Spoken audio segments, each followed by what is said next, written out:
Hello students, कैसे हैं आप लोग। और उम्मीद करता हूं कि आप एकदम बढ़िया होंगे और मज़े कर रहे होंगे। तो आज हम लोग क्लास 12th मैथमेटिक्स का chapter number 12 linear programming problem का सुपर शॉर्ट करने वाले हैं। तो ये चैप्टर बहुत ही आसान है, 5 मार्क्स का चैप्टर है। जिन्होंने कभी भी नहीं पढ़ा है, इस सुपर शॉर्ट को देखने के बाद आपको कोई डाउट नहीं रहेगा, बेहतरीन ये चैप्टर कंप्लीट हो जाएगा आपका। जिन्होंने पहले पढ़ रखा है उनका बेहतरीन रिवीजन भी हो जाएगा। जैसे कि मैंने आपको कहा है कि छोटा चैप्टर है, एनसीईआरटी में एक ही एक्सरसाइज दी हुई है। तो आज हम लोग जो है इस पूरे सुपर शॉर्ट में टोटल 12 क्वेश्चंस करेंगे, जिसमें कि हम लोगों ने एनसीईआरटी से भी क्वेश्चन उठाए हैं, क्योंकि इस चैप्टर का जो बेसिक है वो एनसीईआरटी से बेहतरीन कहीं से भी बिल्ड नहीं हो सकता। राइट, बहुत ही प्यारे और खूबसूरत क्वेश्चन है। लेवल वाइज हम लोग अप करेंगे और सभी कॉन्सेप्ट्स को डिटेल में पढ़ेंगे, उन कॉन्सेप्ट्स को क्वेश्चन में अप्लाई करेंगे एंड धीरे धीरे लेवल अप करेंगे। इस पर्टिकुलर सुपर शॉर्ट में मैंने एनसीईआरटी के अलावा पीवाईक्यूज भी लिए हैं, जिसमें कि एमसीक्यू, केस स्टडी क्वेश्चन और एजर्शन रीजन फॉर्मेट के तीनों फॉर्मेट के क्वेश्चन भी इंक्लूडेड हैं। ठीक है, तो आइए 12 क्वेश्चन में मैं यकीन से कह सकता हूं कि जिस बच्चे ने ये 12 क्वेश्चन कर रखे हैं वो एलपीपी से ऑलमोस्ट कोई भी क्वेश्चन सॉल्व कर सकता है। ठीक है स्टूडेंट्स, तो आइए फर्दर प्रोसीड करते हैं। क्या है भैया लीनियर प्रोग्रामिंग प्रॉब्लम। सो देखिए, बहुत ही प्रिसाइजली अगर बात करें तो यहां पे चैप्टर का नाम है लीनियर, फिर है word programming and then we have problem. Right, तो एक लीनियर प्रोग्रामिंग प्रॉब्लम, यानी कि इसको हम एलपीपी भी बोल देते हैं। ठीक है, इसको शॉर्ट में है ना, ये प्रॉब्लम कैसी दिखती है, राइट, और इसको कैसे सॉल्व करते हैं, राइट, ये पूरी की पूरी चीज हम लोग समझेंगे। ठीक है, तो एक स्ट्रक्चर क्या होता है एलपीपी का। एलपीपी में सबसे पहले एक चीज होती है, ठीक है, जिसको हम लोग बोलते हैं ऑब्जेक्टिव फंक्शन। राइट, इसको हम लोग क्यों ऑब्जेक्टिव फंक्शन बोलते हैं भैया, right, this is called as objective function, क्योंकि हमारा ऑब्जेक्टिव, हमारा गोल क्या होता है, हमारा गोल होता है कि इस पर्टिकुलर लीनियर एक्सप्रेशन की वैल्यू को या तो हम मैक्सिमाइज करें, या तो हम इसकी मैक्सिमम वैल्यू निकालें, राइट, या फिर हम इसकी मिनिमम वैल्यू निकालें। जैसा भी क्वेश्चन में दिया होता है उस हिसाब से हमें इसकी वैल्यू निकालनी होती है। अब इसका कुछ भी लेना देना मैक्सिमम मिनिमा से नहीं है।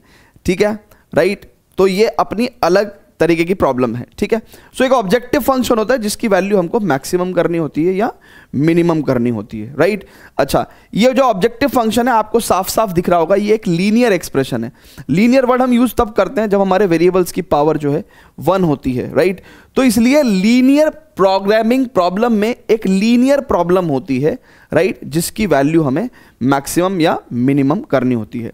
Now why the word programming is here. Programming का सिंपल मतलब होता है कंडीशंस, राइट, यानी कि इस पर्टिकुलर एक्सप्रेशन की मैक्सिमम या मिनिमम वैल्यू निकालनी है subjected to some conditions. Programming में क्या होता है बच्चों, किसी भी चीज को जब हम प्रोग्राम करते हैं तो वहां पे कंडीशंस अप्लाई करते हैं कि भाई इफ ऐसा होगा देन ऐसा होना चाहिए, है ना, इफ ऐसा होगा देन ऐसा होना चाहिए। ठीक है, सो यानी कि ये जो प्रॉब्लम है लीनियर प्रॉब्लम है, ये लीनियर प्रोग्रामिंग प्रॉब्लम कब बनती है, जब ये पर्टिकुलर ऑब्जेक्टिव फंक्शन जिसकी वैल्यू हमें मैक्सिमम या मिनिमम करनी है, ये सब्जेक्टेड टू, यानी कि इस पे क्या अप्लाइड है, some conditions, subjected to some constraints. ठीक है ना, ये कंस्ट्रेंट्स और कंडीशन बात एक ही है। ठीक है, अब ये कंस्ट्रेंट्स क्या होती हैं, ये कुछ इस तरह की लीनियर इनइक्वलिटीज आपको दी हुई होती हैं, है ना, a1x प्लस b1y, है ना, less than equal to c1, या फिर a2x plus b2y, right, less than equal to c2, right. तो इनको बोलते हैं हम लोग बच्चों क्या, कंस्ट्रेंट्स। इन इक्वलिटीज को हम लोग क्या बोलते हैं, कंस्ट्रेंट्स, इनको लीनियर कंस्ट्रेंट्स बोलते हैं। ठीक है, कंस्ट्रेंट्स बोलते हैं। सो एक लीनियर प्रोग्रामिंग प्रॉब्लम में बेसिकली एक सिंपल लीनियर ऑब्जेक्टिव फंक्शन होता है जिसका हमको वैल्यू मैक्सिमम या मिनिमम करना है, subjected to some constraints and these constraints are these inequalities. ठीक है, और इसमें नॉन नेगेटिव कंस्ट्रेंट्स भी होते हैं, यानी कि x की वैल्यू कभी नेगेटिव नहीं होगी, y की वैल्यू कभी नेगेटिव नहीं होगी। So these are non negative constraints. ठीक है, सो कभी भी अगर आपको कोई भी, ठीक है, एलपीपी दी हुई है, ठीक है, तो वो एक एलपीपी के अंदर क्या क्या मौजूद होगा। एक एलपीपी अगर कोई आपसे पूछ भी ले ऑब्जेक्टिव टाइप क्वेश्चन में, या फिर वैसे ही जानकारी के लिए कि एक एलपीपी कैसी दिखती है, तो एक एलपीपी ऐसी दिखती है। एलपीपी के सभी सवाल में एक ऑब्जेक्टिव फंक्शन होगा और कुछ सेट ऑफ इनइक्वलिटीज होंगी। राइट है क्या। अब हम इसको सॉल्व कैसे करते हैं बच्चों, राइट, अब हम इसको सॉल्व कैसे करते हैं जरा उसको समझते हैं। ठीक है, उसको हम लोग समझते हैं। ठीक है, अब होता क्या है बच्चों, जरा how to solve an LPP है ना, इसको जरा समझिएगा। अब आपने सभी लोगों ने 11वीं क्लास में, ठीक है, नहीं भी पढ़ा होगा तो मैं आज सिखा दूंगा how to solve LPP. Actually क्या होता है कि भाई किसी भी इनइक्वलिटी को ग्राफिकली सॉल्व करने का तरीका क्या है। अब सबसे पहले तो आप एक बात समझिए, ठीक है, how to solve an equality graphically, how to solve an inequality graphically, ठीक है। इनइक्वलिटी को हम लोग ग्राफिकली कैसे सॉल्व करते हैं, ये सभी बच्चों को आना चाहिए बच्चों, ठीक है। अब देखिएगा बच्चों बहुत ही ध्यान से, लेट्स टेक, मैंने एक सिंपल सी एक इक्वेशन बोली आपको, एंड वो क्या है भैया, it is let's say what we can say 2x plus 3y, ठीक है, इज इक्वल टू 6, है ना, और let's say this is less then और इक्वल टू 6, ठीक है। ये एक इनइक्वलिटी है। अब भैया इस इनइक्वलिटी को ग्राफिकली कैसे प्लॉट करते हैं, जरा बहुत ध्यान समझिएगा। सबसे पहले बच्चों हम क्या करते हैं, यहां से इक्वलिटी लिखते हैं, यानी कि एक इक्वेशन लिखते हैं, 2x plus 3y equal to 6, ठीक है। अब उसमें क्या होगा, सिंपल जैसे हम लोग 10वीं क्लास में करते थे, कोऑर्डिनेट बॉक्स बनाएंगे। जब x की वैल्यू 0 होगी तो y की वैल्यू 2 होगी, जब y की वैल्यू 0 होगी तो x की वैल्यू 3 होगी, यानी कि 0,2 एंड 3,0 से बेसिकली हमारे पास क्या हो जाएगा भैया, एक हमने लाइन ड्रॉ कर ली, ठीक है। सो 0,2, right, this is 0,2 and 1 2 3, this is 3,0। तो भैया एक इनइक्वलिटी से सबसे पहले आप इनइक्वलिटी का साइन हटा के इक्वलिटी का साइन यानी कि इक्वेशन का साइन रख देंगे और वहां से आप स्ट्रेट लाइन ड्रॉ कर लेंगे, ठीक है, कर लेंगे भैया, स्ट्रेट लाइन ड्रॉ कर लेंगे, ठीक है। अब एक स्ट्रेट लाइन, ये कौन सी स्ट्रेट लाइन है, इस पे लिख भी दो, it is 2x plus 3y is equal to 6, ठीक है। अब देखो बच्चों, एक पूरे प्लेन को, XY प्लेन को एक स्ट्रेट लाइन दो प्लेन्स में डिवाइड करती है, इनको हम बोलते हैं हाफ प्लेन। क्या बोलते हैं, हाफ प्लेन, ठीक है, इनको बोलते हैं हम लोग हाफ प्लेन, ठीक है, इसको हम बोलते हैं बच्चों हाफ प्लेन। यानी कि एक स्ट्रेट लाइन पूरी XY प्लेन को हाफ प्लेन में डिवाइड करता है। अब बच्चों एक बात समझो, अब आपका प्राइम ऑब्जेक्टिव क्या था, इस इनइक्वलिटी को सॉल्व करना, ठीक है, इस इनइक्वलिटी को सॉल्व करना। अब ये सब जो आपने काम किया था, ये तो सिर्फ और सिर्फ आपने इस इनइक्वलिटी को सॉल्व करने के लिए किया था, ठीक है। अब हमने कहा कि भैया इससे एक स्ट्रेट लाइन ऑब्टेन हुई जो कि पूरे प्लेन को दो हाफ प्लेन में डिवाइड कर रही है, ये हाफ प्लेन, ये हाफ प्लेन, ठीक है। अब दोनों में से किसी भी तरफ का इस हाफ प्लेन का या इस हाफ प्लेन का कोई भी एक पॉइंट, एनी पॉइंट, जैसे फॉर एग्जांपल ये 1 1 है, राइट, तो 1 1 रख के देख लेते हैं भैया इसके अंदर, यानी कि x की वैल्यू 1 रखेंगे, ठीक है, और y की वैल्यू भी 1 रख लेंगे, तो क्या ये ट्रू है, बिल्कुल ट्रू है।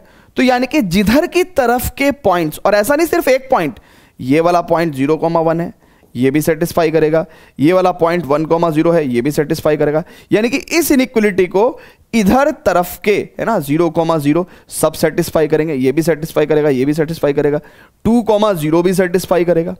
तो कहने का मतलब एक इनइक्वलिटी बेसिकली उधर की तरफ का हाफ प्लेन देती है, जिधर की तरफ के पॉइंट्स उस इनइक्वलिटी को सेटिस्फाई कर देते हैं, राइट। तो हमारी इनइक्वलिटी में इधर की तरफ के सारे पॉइंट सेटिस्फाई कर रहे हैं, हमें इतने सारे पॉइंट सेटिस्फाई कराने की जरूरत नहीं है, कोई भी अगर एक पॉइंट भी सेटिस्फाई कर गया तो फिर हम लोग इधर का रीजन ले लेंगे, ठीक है। यानी कि इससे हमें एक बात तो पता चला कि भाई एक इनइक्वलिटी, ठीक है, एक इनइक्वलिटी हमें क्या करती है भैया, बेसिकली हाफ प्लेन रीजन देती है, एक हाफ प्लेन रीजन देती है, ठीक है भैया। ये बात समझ में आ गई, मैं बिल्कुल स्क्रैच से पढ़ा रहा हूं जिससे कि किसी को भी कोई प्रॉब्लम नहीं आए। अब हमारे पास इतनी सारी इनइक्वलिटीज हैं, ये I1 है, ये I2 है, ये I3 है, ये I4 है। अब क्या होगा जब आप एक LPP को सॉल्व करने लगोगे ग्राफिकली, तो होता क्या है बच्चों कि देखो, अब ये x greater than equal to 0 का मतलब तो क्या है, x greater than equal to 0 का मतलब तो ये है कि भाई x जो है वो हमेशा 0 या 0 से बड़ा, यानी कि पॉजिटिव कहां रहेगा, y एक्सिस और y एक्सिस के राइट में, ठीक है, क्लियर है क्या। अच्छा, this is where x is greater than equal to 0। अच्छा, y is greater than equal to 0 की बात करें तो y x एक्सिस पे 0 होता है और उसके ऊपर, ठीक है, तो यानी कि y greater than equal to 0। तो ये दोनों मिला के तो सही मायने में कॉमन रीजन आपको क्या दे रहे हैं, फर्स्ट क्वाड्रेंट का। तो ये दोनों मिला के तो आपको हमेशा फर्स्ट क्वाड्रेंट का एरिया दे देते हैं, ठीक है ना, फर्स्ट क्वाड्रेंट का। मान के चलो अब ये इनइक्वलिटी I1 है, ठीक है, ये कोई इनइक्वलिटी I2 है, ठीक है। इन दोनों को हमने सॉल्व किया। मान लीजिए एक इनइक्वलिटी जो है आपकी ऐसे जा रही है, ठीक है, और एक इनइक्वलिटी आपकी ऐसे जा रही है, ठीक है। Let's say this is I1 inequality, this is I2 inequality. तो आपके पास पूरा एक कॉमन रीजन आता है बच्चों, and that common region is this, ठीक है। वो कॉमन रीजन क्या होता है बच्चों, ये कॉमन रीजन होता है, ठीक है। इस कॉमन रीजन के अंदर जितने भी पॉइंट्स हैं वो सारी की सारी इनइक्वलिटीज को सेटिस्फाई करेंगे, है ना। और इस कॉमन रीजन को हम लोग क्या बोलते हैं बच्चों, इस कॉमन रीजन को हम लोग क्या बोलते हैं, फिजिबल रीजन। फिजिबल मतलब होता है ना, पॉसिबल, है ना, तो फिजिबल रीजन, ठीक है। तो हमें सॉल्यूशन कहां मिलता है, इसको सॉल्यूशन रीजन भी बोलते हैं ना, और सॉल्यूशन रीजन भी बोलते हैं, ठीक है। क्लियर है क्या भैया, सॉल्यूशन रीजन भी बोलते हैं।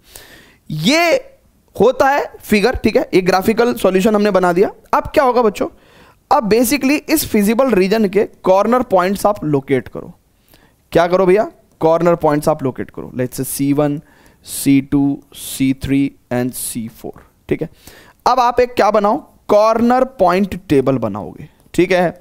मैं बहुत ही बेसिक सी बात बता रहा हूं और बस यही चीज हम क्वेश्चन में अप्लाई करेंगे। एक कॉर्नर पॉइंट टेबल आप बनाओ, ठीक है। And this corner point table, let's say यहां पे आपने क्या करा, ठीक है भैया, ये जितने भी कॉर्नर पॉइंट, ये क्या है, ये बेसिकली कॉर्नर पॉइंट्स हैं, ठीक है। तो यहां पे हम लोग कॉर्नर पॉइंट्स लेंगे और यहां पे z is equal to objective function ax plus by, ठीक है। अब आपने क्या करना है बच्चों, ठीक है, लेट्स से आपने सारे कॉर्नर पॉइंट्स लिस्ट कर दिए, C1, C2, C3 and C4, ठीक है। तो C4 पे लेट्स से, है ना, यहां पे आप सभी z की वैल्यू निकालोगे, ठीक है। तो लेट्स से यहां पे आपका मैक्सिमम ऑफ z आ गया, ठीक है, यहां पे आपका मैक्सिमम ऑफ z आ गया। तो अब बच्चों बहुत ध्यान से समझेंगे, मान लो इस क्वेश्चन में हमें मैक्सिमम लाने को कहा होता या मिनिमम भी लाने को कहा होता, मान लीजिए इस पॉइंट पे आपका मिनिमम ऑफ z आ गया। तो अब बच्चों आप क्या करते हैं, जो मैक्सिमम ऑफ z वैल्यू है, ठीक है, ठीक है, जो मैक्सिमम ऑफ z वैल्यू है इसको हम लोग बोलते हैं ऑप्टिमल वैल्यू, ऑप्टिमल वैल्यू, ठीक है। और ये जहां पे आती है, यानी कि किस कॉर्नर पॉइंट पे आई, C2 पे, तो C2 के कुछ x और y कोऑर्डिनेट्स होंगे, ठीक है। इनको x y, ये जो x y वैल्यूज होती हैं इनको हम लोग बोलते हैं ऑप्टिमल सॉल्यूशन। क्या बोलते हैं, ऑप्टिमल सॉल्यूशन। अब एक रफ स्ट्रक्चर आपके दिमाग में सेट हो गया है, राइट, एक रफ स्ट्रक्चर सेट हो गया है। इसी चीज को, इसी काम को जब हम 2 बार, 4 बार, 5 बार, 8 बार अप्लाई करेंगे क्वेश्चंस में, तो दूध का दूध और पानी का पानी हो जाएगा, ठीक है बच्चों। फटाफट से जो है इस चीज को नोट करिएगा please, pause the video, note it down, ठीक है।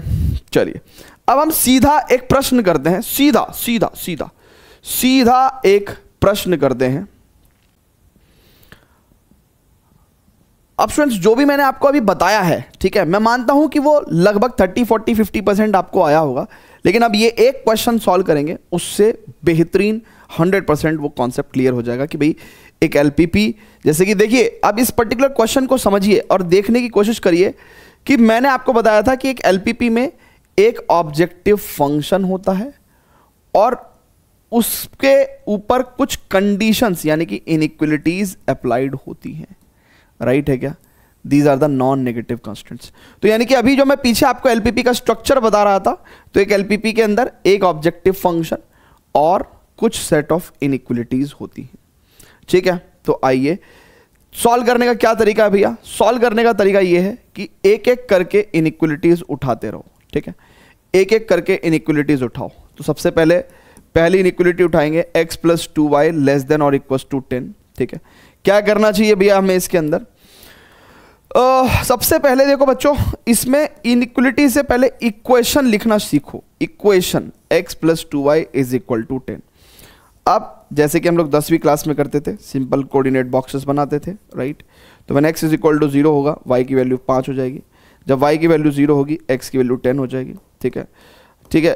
एक लाइन पे इनफाइनाइट पॉइंट्स होते हैं, है ना, हम किन्हीं भी 2 पॉइंट्स को निकाल के ज्वाइन करके लाइन बना सकते हैं, ठीक है।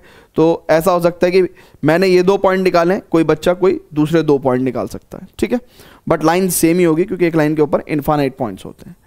अब बच्चों देखिए, बहुत ध्यान से देखिएगा, हालांकि आपको स्कूल में सॉरी एग्ज़ाम में आपको ग्राफ पेपर भी मिलेगा, ठीक है, तो वहाँ पे आपको मेक श्योर करना है कि आप थोड़ा फेयर करके ही बनाएं, ठीक है, थोड़ा फेयर करके ही बनाएं अपनी फिगर को, ठीक है, स्केल विस्केल का इस्तेमाल करें तो ज़्यादा बेटर रहेगा, बल्कि फेयर ही बनाना है, ठीक है। अब बच्चों बहुत ध्यान से देखिएगा, 0,5, ठीक है, तो let's say 1 2 3 4 5 6 7 8 9 10, it is 1 2 3 4 right and it's 5, ठीक है, 1 2 3 4 5, क्लियर है क्या बच्चों? तो 0,5 कहाँ बैठेगा? 0,5 बच्चों यहाँ बैठेगा, राइट, 0,5 एंड 10,0 कहाँ बैठेगा बच्चों? 10,0 आपका यहाँ बैठेगा, ठीक है। इन दोनों लाइन को आप ज्वाइन कर दीजिए, दोनों लाइंस को ज्वाइन कर दीजिए भैया, ठीक है, दोनों पॉइंट को ज्वाइन करने वाली लाइन को डन कर दीजिए, ठीक है, लेट्स से आपने रेड कलर में। अच्छा, इतना काम करने के बाद, ठीक है, हालांकि देखिए मैं मिटा रहा हूं, आपको नहीं मिटाना है, आपको एक के नीचे एक सॉल्व करना है। मैं इसलिए मिटा रहा हूं क्योंकि मेरे पास जगह की कमी है, ठीक है, तो मैं एक एक करके जैसे सॉल्व कर रहा हूं, ठीक है। तो अब देखिए यहां पे, अब इस लाइन के इधर का भी कोई पॉइंट या उधर का भी कोई भी पॉइंट आप चेक कर सकते हैं। स्कूल्स में स्टैंडर्ड फॉर्मेट, मतलब इन जनरल स्कूल्स में 0,0 को हम लोग चेक करते हैं, ठीक है। तो 0,0 को चेक करते हैं भैया, तो 0 + 2 × 0, भाई x की जगह 0 रखा हमने, ठीक है, और y की जगह 0 रखा, तो 0 + 2, × 0 is less than equal to 10, बिल्कुल ट्रू बात है।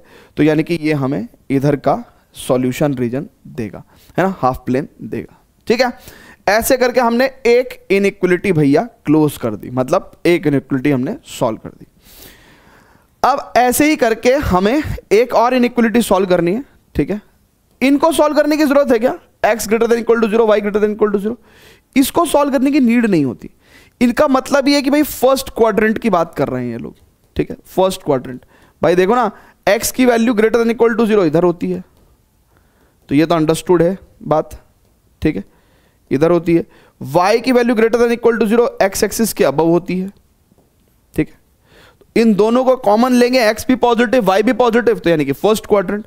भाई x > 0 का मतलब क्या है कि भाई x 0 या पॉजिटिव है, और y > 0 का मतलब क्या है, y 0 या पॉजिटिव है, तो यानी कि फर्स्ट क्वाड्रेंट या फिर पॉजिटिव x y एक्सिस, बस दैट्स इट, ठीक है। हाँ, तो ये इनइक्वलिटी तो सॉल्व है पहले से ही, तो अब हमें एक इनइक्वलिटी ये सॉल्व करनी है, ठीक है भैया, इसको हटा दे रहा हूं। अब दूसरी इनइक्वलिटी को उठाने आया हूं मैं।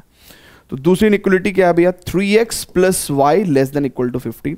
पहले इससे इक्वेशन बनाएंगे, 3x + y = 15, ठीक है। पहले हम क्या बनाएंगे? इससे एक इक्वेशन बनाएंगे। क्या बनाएंगे भैया? इक्वेशन।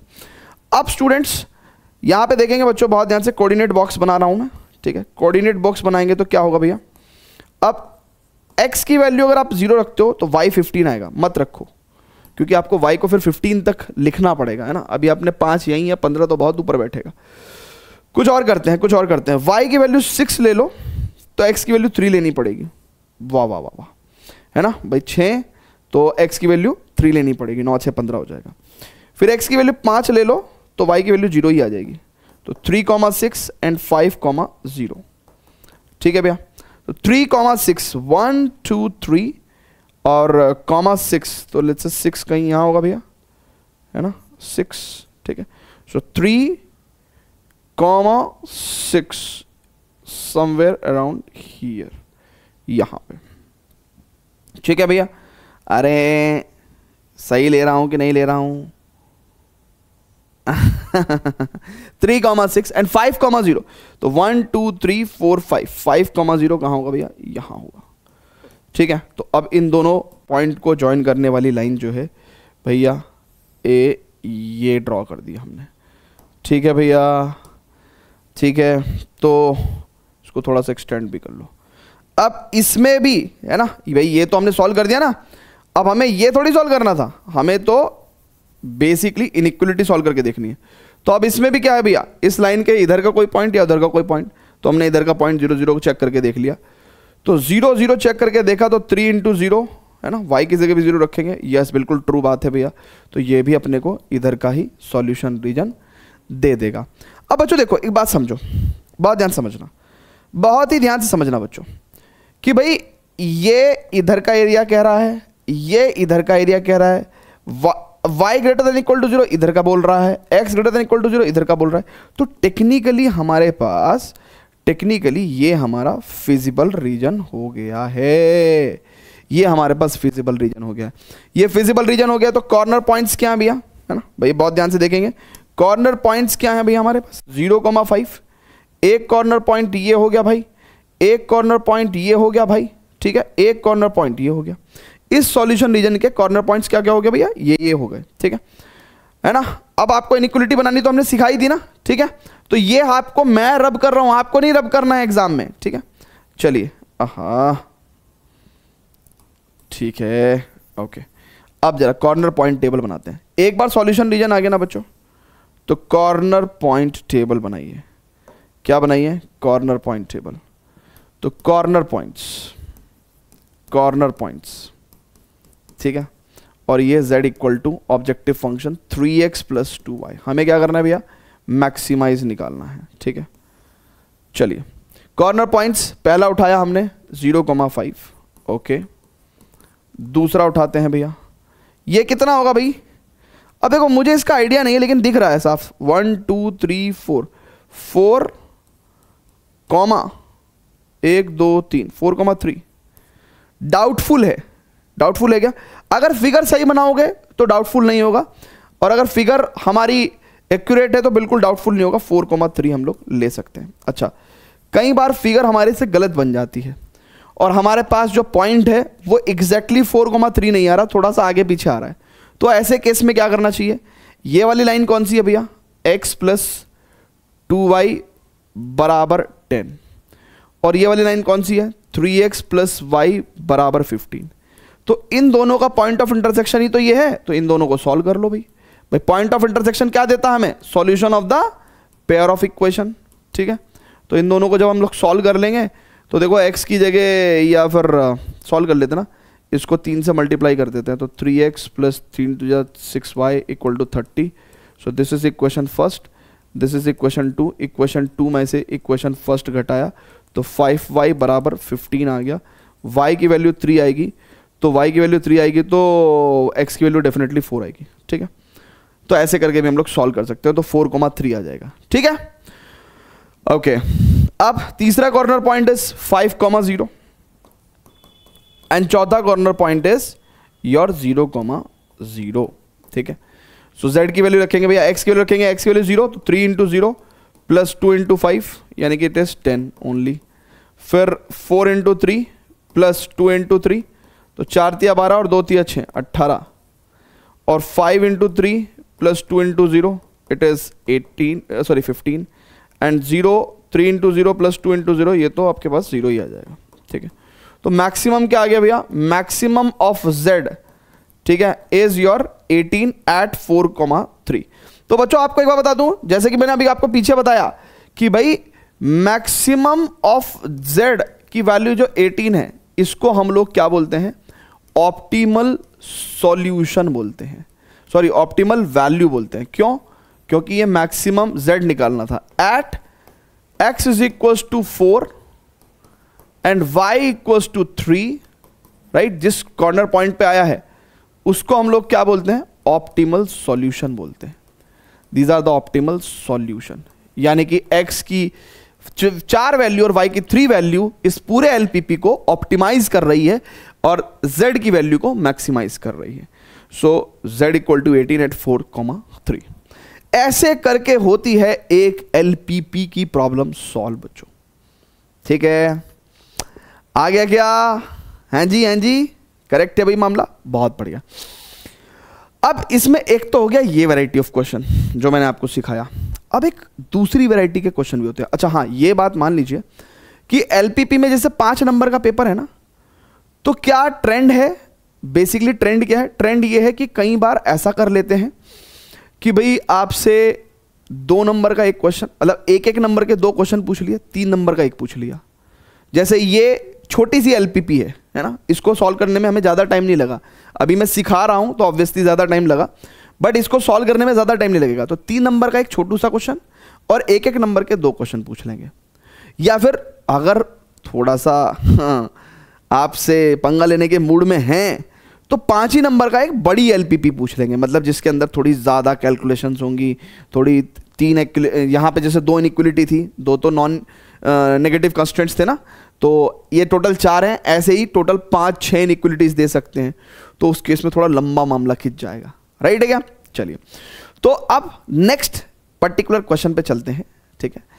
थोड़ा डिफरेंट टाइप के क्वेश्चन को सॉल्व करेंगे ना। अगर डिफरेंट क्वेश्चंस को सॉल्व करेंगे तभी तो हमको आइडिया लगेगा ना कि भाई क्या क्या है पर्टिकुलर चैप्टर के अंदर। चलिए, तो एक दूसरा क्वेश्चन देखते हैं।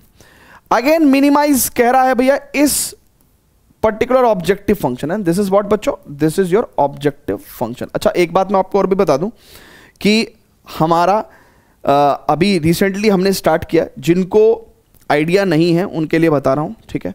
बहुत ही पावरफुल, कॉम्पैक्ट और प्रिसाइज जो है, हमने अभी रिसेंटली एक बैच रिलीज किया है और स्टार्ट किया है, जिसमें अगर किसी बच्चे की कुछ भी प्रिपरेशन नहीं है तो मैं आज क्या तारीख है भैया? आज है हमारे पास तारीख 23 दिसंबर, ठीक है, जिस दिन मैं ये रिकॉर्ड कर रहा हूँ।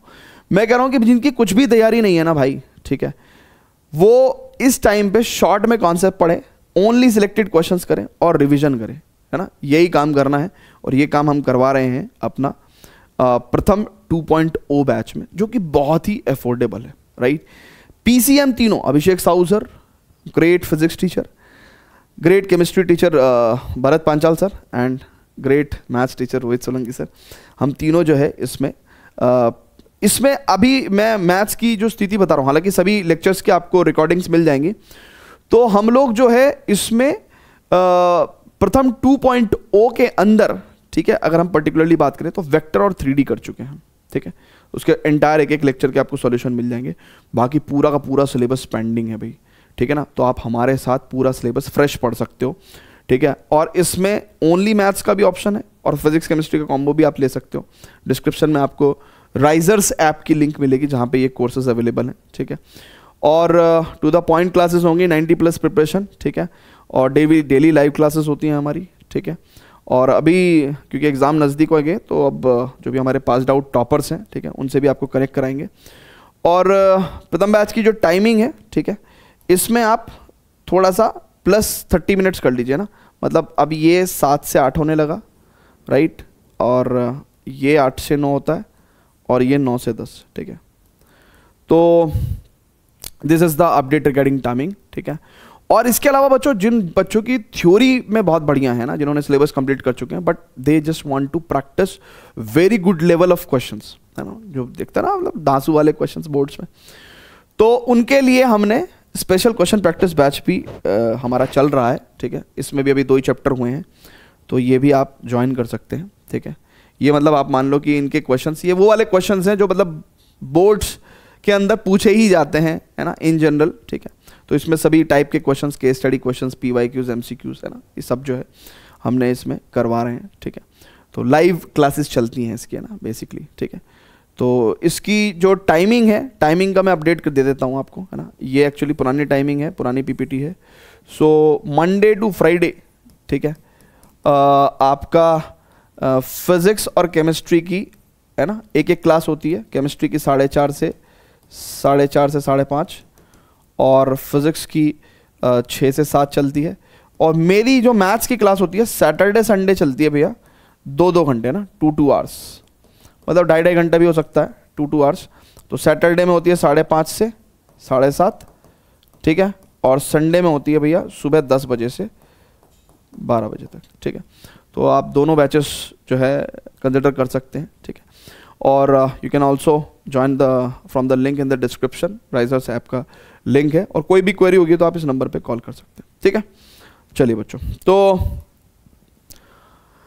अब सेकंड क्वेश्चन करते हैं अभी। तो क्या डिफरेंट है भैया इसके अंदर? अब देखो सबसे पहले तो हमें क्या कंसीडर करना है भैया, हमें क्या कंसीडर करना है, एक एक करके हम लोग एक एक इनइक्वालिटी सॉल्व करेंगे। तो पहली इनइक्वालिटी लेके आएंगे भैया 2x plus Y is greater than equal to 3। Solve करने का तरीका, सबसे पहले इसे इक्वेशन में तब्दील कर लो, ठीक है। तो यहां से कोऑर्डिनेट बॉक्स बनाएंगे बच्चों। कैसा बनेगा कोऑर्डिनेट बॉक्स हमारा? x की वैल्यू 0 लेंगे तो y की वैल्यू 3 आएगी, और y की वैल्यू 1 ले लेंगे तो x की वैल्यू भी 1 आ जाएगी। ठीक है, चलिए तो बना दे भाई, बना दे भाई। यस सर बना दो, यस यस यस, ओके। या ठीक है। So this is your X and Y axis, ठीक है भैया। थोड़ा सा मार्किंग कर लेंगे, जल्दी जल्दी बोल दो, जल्दी जल्दी बोलो भाई। इट्स 1 2 3 4 5 6 7 8 9 10 and this is 1 2 3 4 5, हाँ सही चल रहा है, 6, ठीक है। जब जरूरत पड़ेगी देखेंगे। तो 0,3 है ना, 0,3, ठीक है भैया, एंड 1,1। चलो भैया, तो 0,3 यहाँ है भैया, 0,3 and 1,1 is somewhere around here. तो भाई साहब क्या कर देंगे, इट्स लाइक दिस ओनली, ठीक है। मार दो यार, छोड़ दो आंचल, जमाना क्या कहेगा, हट हट हट। हाँ अब सुनो, यस गाइस यस, ठीक है यार, क्या करवा रहे हो तुम मेरे से? ठीक है भैया, ठीक है ठीक है ठीक है ठीक है। 0,3 एंड 1,1 से पास कर गया, ठीक है। अब ये काम हम कर देते हैं ना, ये काम कर देते हैं, ठीक है। आपको ये रब नहीं करना है ना, ये लिखा रहने देना है, इसके नीचे सॉल्व करना है, ठीक है। तो लेकिन हम रब कर देंगे, हम रब कर देंगे। अब हमें क्या करना है, इसका सॉल्यूशन रीजन देखना है। तो भैया इधर का कोई पॉइंट या उधर का कोई पॉइंट, तो एक काम करते हैं 0,0 चेक करके देखते हैं। तो 0,0 चेक करके देखेंगे तो 2 × 0 + 0 ग्रेटर देन इक्वल टू 3, ठीक है। तो भैया देखो 0 3 से बड़ा नहीं है ना, it's not true, not true बच्चों, नॉट ट्रू, ये ट्रू नहीं है। तो यानी कि 0 0 की तरफ इसका सॉल्यूशन रीजन नहीं आएगा, इसका सॉल्यूशन रीजन दूसरी तरफ आएगा, है ना, अपोजिट साइड। राइट है क्या? जल्दी से बता दीजिए प्लीज, अपोजिट साइड आएगा, ठीक है। वेरी वेरी गुड बच्चों। अब दूसरी इनइक्वालिटी उठा लेंगे, चलिए दूसरी इनइक्वालिटी उठा लेते हैं। इसको हटा दें क्या, है ना, ये तो हो गया हमारा काम इससे। तो चलो सर, हमने सर ये वाली इनइक्वालिटी सॉल्व कर दी सर। अब दूसरी इनइक्वालिटी उठाएंगे, x + 2y ग्रेटर देन और इक्वल टू 6। अब हमें ये इनइक्वालिटी सॉल्व करनी है, ठीक है। ये इनइक्वालिटी बच्चों हमें सॉल्व करनी है। कैसे करेंगे भाया? अब इसका भी हम लोग सबसे पहले तो x + 2y is equal to 6, ठीक है ना बच्चों। अब बहुत ध्यान से देखेंगे, इट्स x और y, ठीक है। x की वैल्यू 0 रखेंगे तो y की वैल्यू 3 आएगी, y की वैल्यू 0 रखेंगे तो x की वैल्यू 6 आएगी। तो 0,3 एंड 6,0। तो 0,3 तो वही पॉइंट रहेगा, एंड 6,0 कौन सा पॉइंट अभी? 1 2 3 4 5 6, 6,0 इज दिस पॉइंट। तो भाई लाइन तो हमारी कहां से कहां जाएगी? यहां से यहां जाएगी, ठीक है भैया। यस यस, जल्दी बोल दो, ओके। अच्छा, क्या ये 0 0 को सेटिस्फाई करेगा क्या? सर जी जल्दी से बता दो ना प्लीज। क्या ये 0 0 को सेटिस्फाई करेगा क्या? जल्दी से बता दो। तो इसको इतना काम कर लिया हमने, ठीक है, इतना काम कर लिया भाई हमने, ठीक है। अब इतना काम कर लिया, ठीक है। तो भाई जरा बहुत ध्यान से देखेंगे, 0,0 हमने पुट करके देखा तो 0 + 2 × 0, और वैसे भी ग्रेटर देन टाइप इनइक्वालिटीज 0 0 को सेटिस्फाई नहीं करती हैं, है ना। तो यानी कि इट्स नॉट ट्रू। तो यानी कि ये 0 0 की तरफ की सॉल्यूशन रीजन नहीं देगा, इधर का देगा, ठीक है। अब सही मायने में ये वाली इनइक्वालिटी भी हम लोग सॉल्व कर चुके हैं। अब ये जो रिमेनिंग है x और y ग्रेटर देन और equals to 0, x y greater than और इक्वल्स टू 0। अब x greater than equal to 0 कहां होगा, मतलब भाई इस साइड, ठीक है, क्लियर है क्या। और y greater than equal to 0 x axis के अबव। तो अगर कोई इंसान ध्यान से देखे तो भाई बहुत ध्यान से देखेंगे, ये वाले चचा कह रहे हैं कि आप इसको इधर रखो, ठीक है, हाँ जी, हाँ। ये वाले चचा कह रहे हैं कि मामला इधर होना चाहिए, और ये वाले चचा कह रहे हैं कि मामला इधर होना चाहिए। तो कहने का मतलब सॉल्यूशन रीजन जो है वो कुछ ऐसा सा है, और यहां पे जो सॉल्यूशन रीजन है यार वो क्लोज नहीं हो पाया है ना। हमारा पिछले क्वेश्चन में बाउंड्री क्लोज हो गई थी, है जी, लेकिन यहां क्लोज नहीं हुआ, तो इसको हम क्या बोलते हैं भाई, अनबाउंडेड सॉल्यूशन रीजन। और ये सर दर्द है, ये क्या है बच्चों, अनबाउंडेड सॉल्यूशन रीजन हमारी जिंदगी में क्या है। यहां पे कोई भी सॉल्यूशन रीजन है ना, अनबाउंडेड फिजिबल रीजन भी बोल देते हैं इसको हम लोग, है ना, इसमें क्लोज नहीं हो पा रहा है, अनबाउंडेड फिजिबल रीजन, है ना। ये क्या है भैया, सर दर्द है, ठीक है, ये सर दर्द है, ठीक है। लेकिन हां ये सिलेबस में भी है, ये सिलेबस में है, तो पढ़ना तो पड़ेगा। तो एक काम करते हैं, पहले और काम की चीजें पढ़ लेते हैं, फिर जो सर दर्द वाली चीज है वो सबसे एंड में करेंगे, ठीक है। सो अभी के लिए हम इसको क्या कर रहे हैं गाइस, अभी के लिए हम इसको स्किप कर रहे हैं, ठीक है। चलिए स्टूडेंट्स, तो अब हम लोग थर्ड क्वेश्चन कर रहे हैं। अब इसी में है ना, पिछला क्वेश्चन तो हमारे लिए थोड़ा सा सरदर्द हो गया, ठीक है, लेकिन वो क्वेश्चन बिल्कुल राइट टाइम पे एंट्री मारा है ना। यानी कि आपको मैंने एक हिंट तो दे दिया कि ऐसा भी जिंदगी में कभी होगा कि भाई जो सॉल्यूशन रीजन है, जो फिजिबल रीजन है, वो बाउंडेड नहीं होगा, अनबाउंडेड होगा। उस केस में कैसे डील करेंगे, इसका एक हिंट तो आपके दिमाग में आ गया है, लेकिन कैसे सॉल्व करेंगे ये बताऊंगा मैं आपको। फिलहाल थर्ड क्वेश्चन चल रहे हैं। यहां पे एक ही ऑब्जेक्टिव क्वेश्चन में उसने हमसे कहा कि भाई मिनिमाइज भी कर दो और मैक्सिमाइज भी कर दो, तो कोई बड़ी बात नहीं है। कॉर्नर पॉइंट टेबल हम बनाते हैं, उसी में कोई वैल्यू मैक्सिमम होगी तो कोई वैल्यू मिनिमम भी होगी, दोनों वैल्यूज बता देंगे, उसमें कोई इशू नहीं है हमारे पास, ठीक है। चलिए, तो यहां पे अच्छा एलपीपी का मैं अगेन आपको बता रहा हूं, शायद मैं पहले भी बता चुका हूं कि भाई एक एक क्वेश्चन बहुत लेंदी होता है, बहुत लंबा होता है, तो उसमें टाइम तो लगेगा भैया, ठीक है, हाँ टाइम लगता है। सो आप बच्चों बहुत ही ध्यान से देखेंगे, पहला है भैया हमारे पास x + 2y लेस देन और इक्वल्स टू 120। पहली बात तो इतने बड़े बड़े नंबर्स होते हैं, तो ध्यान रहे कि आप जो फिगर बनाओगे उसमें भी है ना नंबर्स बहुत केयरफुली लेना है आपको, अदरवाइज आप जो है फंस भी सकते हैं, ठीक है। फिगर बहुत बड़ी हो सकती है आपके लिए, तो इसलिए केयरफुली आप लें, ठीक है।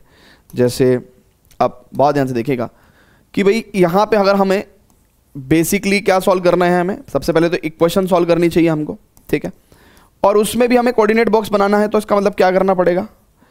अब बच्चों बहुत ही ध्यान से देखिएगा, अगर आपने x की वैल्यू 0 ली तो y 120 हो जाएगा, नहीं सॉरी, x की वैल्यू 0 ली तो y 60 हो जाएगा बच्चों, ठीक है। और अगर y की वैल्यू 0 ली तो x 120 होगा, लेकिन हम वो लेंगे नहीं, ठीक है। y की वैल्यू 30 ले लो तो x 60 हो जाएगा, ठीक है। तो यानी कि 0,60 एंड 60,30, ठीक है। ऐसे नंबर्स ठीक है, जरूरी थोड़ी है कि हर बार एक्सिस पे ही हमें नंबर चाहिए, ठीक है, कोई दिक्कत नहीं है, आगे पीछे हो सकते हैं भैया, ठीक है ना। ये लाइन हमारी थोड़ी ठीक नहीं लग रही है वैसे इसको थोड़ा अब ठीक लग रही है क्या, यस अब ठीक लग रही है। चलिए, तो इधर रखते हैं, थोड़ा मार्किंग करते हैं भैया, 1 2 3 4 5, है ना, बड़ा वैसा सा लगता है कि भाई फिगर सही बन जाए, एक्यूरेट बन जाए ना। तो ग्राफ पेपर मिलते हैं तो फिर ग्राफ पेपर में तो कोई इशू नहीं होता, ठीक है। तो ये 10 20 30 40 50 60 है, फिर उसके बाद 10 20 30 40 एंड 50 एंड 60 एंड 70, ठीक है, ओके।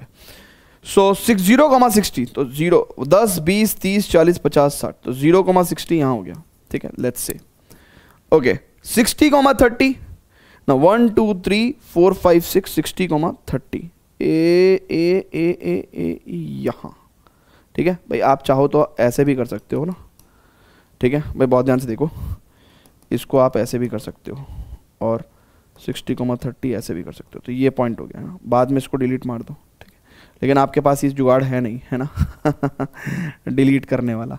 तो 60,30 हो गया भैया, ठीक है।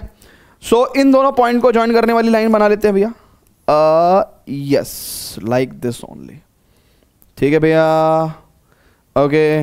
इसको दे देते हैं रेड कलर। अच्छा, ये लाइन हो गई। अब लाइन के बाद हमें लाइन, जब हमारे पास लाइन ऑब्टेन हो जाती है तो क्या करना चाहिए हमको, ठीक है, हमको लाइन के इधर या इधर कोई भी एक पॉइंट चेक कर लो।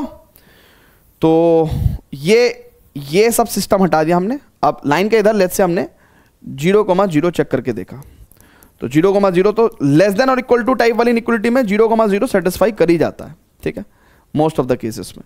सो ये ट्रू हो गया भैया, तो यानी कि इधर साइड में बन गया, ठीक है। हालांकि ऐसा कोई हार्ड एंड फास्ट रूल नहीं है। अगर देयर इज अ सिचुएशन, क्या सिचुएशन बच्चों, कि कुछ नेगेटिव कोफिशिएंट्स वगैरह करके भी हैं, तो उस केस में 0,0 रख के मे भी ऐसा हो सकता है सेटिस्फाई ना हो, बट इसलिए हमेशा टू बी वेरी केयरफुल, हमेशा सेटिस्फाई करके देखना चाहिए। तो इधर साइड हो गया। अच्छा, ये पॉइंट क्या हो सकता है, y = 0, तो यानी कि ये वाला पॉइंट कैन बी 120,0, ठीक है, ओके भैया। इस लाइन पे y को 0 रख दोगे तो x की वैल्यू 120 हो जाएगी, ठीक है। चलिए, एक इनइक्वालिटी तो भैया हमने सॉल्व कर ली, ठीक है, ये वाली तो डन हो गई हमारी। दूसरी उठा लें, x + y ≥ 60। अब बच्चों बहुत ध्यान से देखेंगे, x + y = 60 रख सकते हैं इसको, यानी कि कोऑर्डिनेट बॉक्स की बात करेंगे तो when we are taking as x = 0, y की वैल्यू 60 होगी, एंड व्हेन x की वैल्यू 60, y की वैल्यू 0, तो 0,60 एंड 60,0 चेक कर लो। तो 0,60 तो हमारे पास मार्क्ड है, 10 20 30 40 50 60, 60,0 ये रहा।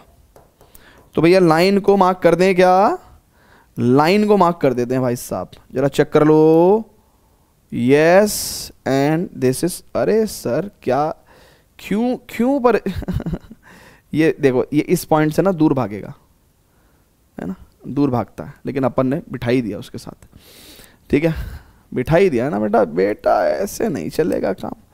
ओके, अब इसमें ये लाइन ड्रॉ कर दी भैया हम लोगों ने। अच्छा, अब हमें सॉल्यूशन रीजन देखना है, तो 0,0 रख के देख लेंगे, ठीक है, 0,0 रख के देख लेते हैं। तो 0 + 0 क्या 60 से बड़ा होता है, नो। तो यानी कि इधर का सॉल्यूशन रीजन आपको नहीं मिलेगा, आपको उधर साइड का मिलेगा। आहा, या ठीक है, यप, ये भी डन हो गया, इसको भी हटा दें क्या, है ना। मैं हटा रहा हूं लेकिन आपको नहीं हटाना है, मैं कई बार बता चुका हूं। तीसरे नंबर की इनइक्वालिटी, x - 2y ≥ 0, तो यानी कि इसको मैं लिख सकता हूं x - 2y = 0 भी लिख सकता हूं, यानी कि x = 2y भी लिख सकता हूं। तो यहां पे साफ साफ हम कह सकते हैं कि भाई अगर y को 10 लोगे तो x 20 मिलेगा, y को 30 लोगे तो x 60 मिलेगा, ठीक है। तो यानी कि 20,10 है ना, और 60,30, हाँ जी, तो 60,30 तो यही पॉइंट है भाई, है ना, और 20,10 ये वाला पॉइंट है भैया, बस ये है ना।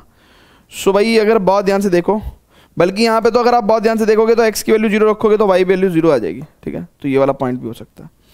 तो भाई इसको अब तीनों को ज्वाइन कर दो, है ना, इसको ज्वाइन कर दो यार, सारी बात तो छोड़ो, ठीक है, ये भी हमने ज्वाइन कर दिया। अच्छा, अब ये भी ड्रॉ कर दिया भैया हमने, ठीक है, इसका रोल तो खत्म हो जाता है, लाइन ड्रॉ करने के बाद इसका रोल खत्म हो जाता है।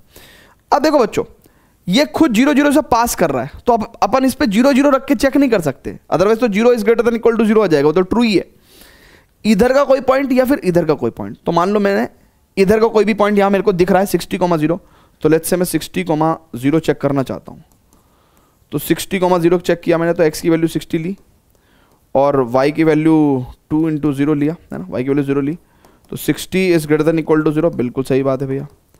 तो यानी कि इधर साइड का रीजन ये सेटिस्फाई करेगा, ठीक है, इधर साइड का रीजन सेटिस्फाई करेगा, है ना?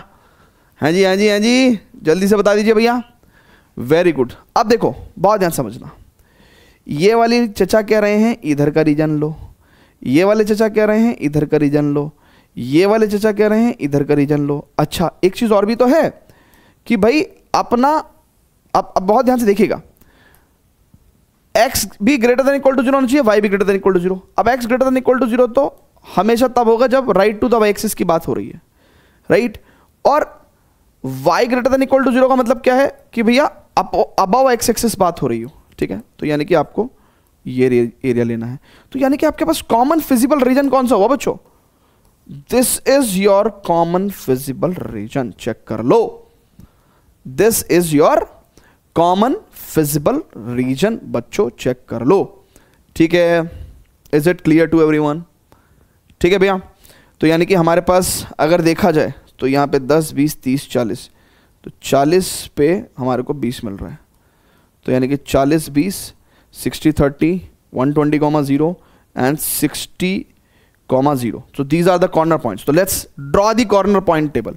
अब corner point table बनाओ और मिनिमम मैक्सिमम वैल्यू निकाल दो, ठीक है भैया? बहुत ध्यान से देखेंगे कॉर्नर पॉइंट्स, ठीक है, corner points, and this is your z value, है ना? यानी कि z equal to 5x plus 10y, ठीक है? अब देखो बच्चों बहुत ध्यान से, तो कॉर्नर पॉइंट्स हमारे पास क्या है भैया? इट्स 40,20, ठीक है? Okay very good. अच्छा 60,30, ठीक है, वेरी गुड। और क्या है बच्चों? It's 60,0, yes sir, and it is 120,0, yes sir. तो 45 40 50 200 और प्लस 10 20 200, यानी कि ये तो 400 हो जाएगा, ठीक है? 6 5 30 300 और 30 दाम 300, यानी कि ये 600 हो जाएगा। और 65 300, राइट? तो ये तो 300 हो जाएगा। और 120 12 5 60 600। तो देखो भैया यहां पे तो मिनिमम ऑफ z आ रहा है आपका, आपसे क्या पूछा था भैया? मिनिमाइज करो, है ना? मिनिमाइज करो, तो मिनिमम ऑफ z यहां आ गया। यहां पे आपका सॉरी इन दो जगहों पे बच्चों मैक्सिमम ऑफ z आ गया। अब यहां पे एक और कहानी बैठी भैया, शॉर्ट में बता रहा हूं, बहुत ही शॉर्ट में। जब भी कॉर्नर पॉइंट टेबल में ये बवाल हो जाए, कौन सा बवाल हो जाए? ठीक है, कौन सा बवाल हो जाए कि एक से अधिक पॉइंट पे मैक्सिमम आने लगे, तो एक से अधिक चीजों को हम क्या बोलेंगे? मल्टीपल। क्या बोलते हैं? मल्टीपल। तो यानी कि मिनिमम ऑफ z तो क्या हो गया भैया हमारे पास? एक ही पॉइंट पे आया, चलो जी कोई बात नहीं, है ना? ये तो कहां पे आ गया हमारे पास? 60,0 पे आ गया।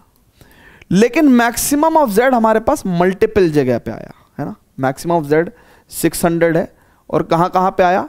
एट 60,30 पे आया एंड 120,0 पे आया। इस कहानी को देखिए आप कि यहां पे मैक्सिमम ऑफ z मल्टीपल जगह आया, यानी कि दो जगह आ रहा है। अब बच्चों एक बात बताऊं मैं आपको, ठीक है? इस बात को हमें कैसे लिखना चाहिए? हमें लिखना चाहिए कि भाई देखो मैक्सिमम ऑफ z, ठीक है, इज इक्वल टू 600 आ रहा है, ठीक है ना? तो ये आपको मल्टीपल ऑप्टिमल सॉल्यूशन देगा, ठीक है? तो मैक्सिमम ऑफ z अगर इन दो पॉइंट्स पे आ रहा है बच्चों, इन दो पॉइंट्स पे आ रहा है, तो इन दो पॉइंट को ज्वाइन करने वाली जो लाइन है, राइट, उसके ऊपर हर जगह यानी कि इन दो पॉइंट को ज्वाइन करने वाली लाइन कौन कौन सी है? 60,30 एंड 120,0, ये लाइन है। यानी कि बच्चों एक बात बताऊं मैं आपको, इस पॉइंट पे हर, इस लाइन पे, है ना, इस लाइन पे पर्टिकुलरली फिजिबल रीजन के अंदर इस लाइन पे हर जगह आपको मैक्सिमम वैल्यू जो है z की वो 600 ही मिलेगी, राइट? 600 ही मिलेगी। ऐसा क्यों हो रहा है? क्योंकि आपका देखो 5x प्लस 10y है, z क्या है आपके पास 5x प्लस 10y है, ठीक है। और अब आप मैक्सिमम वैल्यू ऑफ z कितनी ले रहे हो, 600 ले रहे हो, ठीक है। तो यानी कि आपने लेट्स से यहाँ पे 5x प्लस, आप देखो बच्चों बहुत ध्यान से देखिएगा, आपका मैक्सिमम वैल्यू ऑफ z कितना है, आप सोचो पहले z कितना है, z है आपके पास 5x प्लस 10y, ठीक है। और मैक्सिमम वैल्यू ऑफ z क्या है भैया आपका 5x प्लस 10y बराबर 600। अब अगर आप इसको डिवाइड कर दो तो x प्लस 2y बराबर 120 आएगा। और टेक्निकली आप देखो कि x plus 2y equal to 120 line ही तो है ये वाली। तो यानी कि इस लाइन के सारे पॉइंट्स जो हैं भाई, देखो आपका जो z है 5x प्लस 10y, उसकी वैल्यू 600 रखने पे आपके पास इस लाइन की इक्वेशन आ रही है। तो यानी कि इस लाइन के ऊपर अगर 2 पॉइंट इस इक्वेशन को सेटिस्फाई कर रहे हैं तो इस लाइन के ऊपर सारे पॉइंट्स इस इक्वेशन को सेटिस्फाई करेंगे। तो इसलिए हम लोग जब ऐसी सिचुएशन होती है तो हम क्या बोलते हैं कि भैया मल्टीपल ऑप्टिमल सॉल्यूशन आए हैं सर। मल्टीपल ऑप्टिमल सॉल्यूशन का केस है, किसका केस है, multiple optimal solution on all points, सभी पॉइंट्स पे आएगा, है ना, on all points on line segment joining, on line segment joining कौन से 2 पॉइंट्स, ये 2 पॉइंट्स है ना 60,30 और 120,0 ऑन ज्वाइनिंग पॉइंट्स, ठीक है, 60,30 एंड 120,0। इस बात को मैं एक बार फिर से बता रहा हूं सभी बच्चों को कि कॉर्नर पॉइंट टेबल जब हमने बना दी, एक से अधिक जगह पे अगर मैक्सिमम वैल्यू ऑफ z आ रही है तो वो मल्टीपल ऑप्टिमल सॉल्यूशन का केस होता है, ठीक है। और इन 2 पॉइंट पे जहां जहां मैक्सिमम आ रहा है, इन 2 पॉइंट को ज्वाइन करने वाली लाइन के ऊपर हर पॉइंट पे ही आपको right maximum value of z 600 ही मिलेगी, है ना। अब देखो मैक्सिमम वैल्यू ऑफ z 600 रखने पे ये जो लाइन की इक्वेशन बन के आ रही है वो एक्चुअली इस लाइन की इक्वेशन के ही बराबर है। एंड दैट इज वाई इस लाइन पे अगर ये 2 पॉइंट सेटिस्फाई कर रहे हैं तो सभी पॉइंट सेटिस्फाई करेंगे, राइट। लेकिन हम इधर के पॉइंट्स नहीं ले सकते, क्यों, क्योंकि वो फिजिबल रीजन के अंदर नहीं है, लेने हमें सिर्फ और सिर्फ फिजिबल रीजन वाले पॉइंट हैं, ठीक है बच्चों, क्लियर है क्या, यस। तो यानी कि देखो अब आंसर भी क्या होगा, मिनिमम z 300 है जी, मैक्सिमम z 600 है at all the points on the line segment joining the point 120,0 and 60,30, right है क्या भैया, is it clear to everyone, जल्दी से बताइएगा प्लीज। हाँ जी हाँ जी हाँ जी, चलिए अच्छा अब हम लोग आगे चल सकते हैं, राइट। जैसे कि मैंने आपको बताया कि टोटल हमारे पास 12 क्वेश्चन है, 3 क्वेश्चन हम कर चुके हैं, जिसमें कि दूसरा क्वेश्चन हमने आधा सॉल्व करके स्किप कर दिया था क्योंकि वो अनबाउंडेड फिजिबल रीजन की समस्या बन रही थी।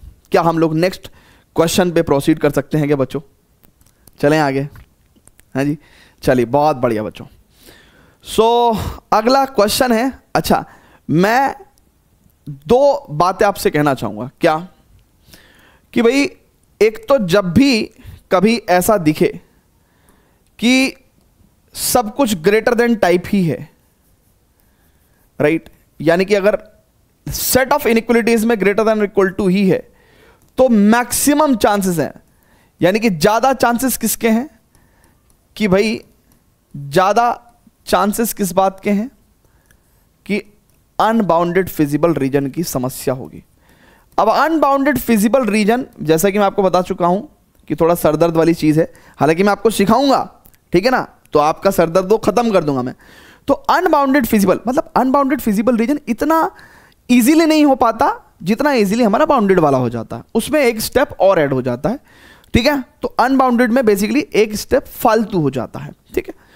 अनबाउंडेड फिजिबल रीजन में कोई गारंटी नहीं होती कि आपका z की वैल्यू मैक्सिमम हो भी पाएगी नहीं भी हो पाएगी, राइट। तो यानी कि मैक्सिमम ऑफ z ऐसा भी हो सकता है एग्जिस्ट करे और ऐसा भी हो सकता है कि मैक्सिमम ऑफ z एग्जिस्ट ना करे, ठीक है। तो अभी जो है जैसे कि इस क्वेश्चन को खाली देख के, है ना, मैं ये बता सकता हूं कि अनबाउंडेड फिजिबल रीजन की समस्या है, राइट। तो अगर हम इसका आंसर देखें तो उसने कहा z has no maximum value, तो इसका मतलब हाँ जी सर्टेनली ये क्या है जी, अनबाउंडेड फिजिबल रीजन की प्रॉब्लम है, ठीक है। तो क्या अब हम लोग अनबाउंडेड फिजिबल रीजन सीखें, क्योंकि एक क्वेश्चन हम स्किप कर चुके हैं, लेकिन दूसरा क्वेश्चन भी अनबाउंडेड फिजिबल रीजन का ही आ गया। ठीक है, तो अब हमें क्या सीखना पड़ेगा बच्चों, अनबाउंडेड फिजिबल रीजन। ठीक है, तो एक काम करते हैं, चलते हैं अपने पिछले क्वेश्चन पे ही, ठीक है, जहां पे हमने इसको स्किप कर दिया था। ठीक है, तो पहले इसी की सॉल्व करने की शुरुआत करते हैं, यहीं से सीखते हैं। ठीक है भैया, तो जरा समझते हैं भाई, चीज़ों को पहले समझते हैं। देखिए भैया, एक यहाँ पे मैं आपको अनबाउंडेड फिजिबल रीजन का कॉन्सेप्ट सिखा रहा हूँ। ठीक है, ये कॉन्सेप्ट ध्यान रखें, और बस इसी कॉन्सेप्ट के बदौलत जो है हम लोग खटाखट सारी प्रॉब्लम सॉल्व कर देंगे। बड़ा आसान है।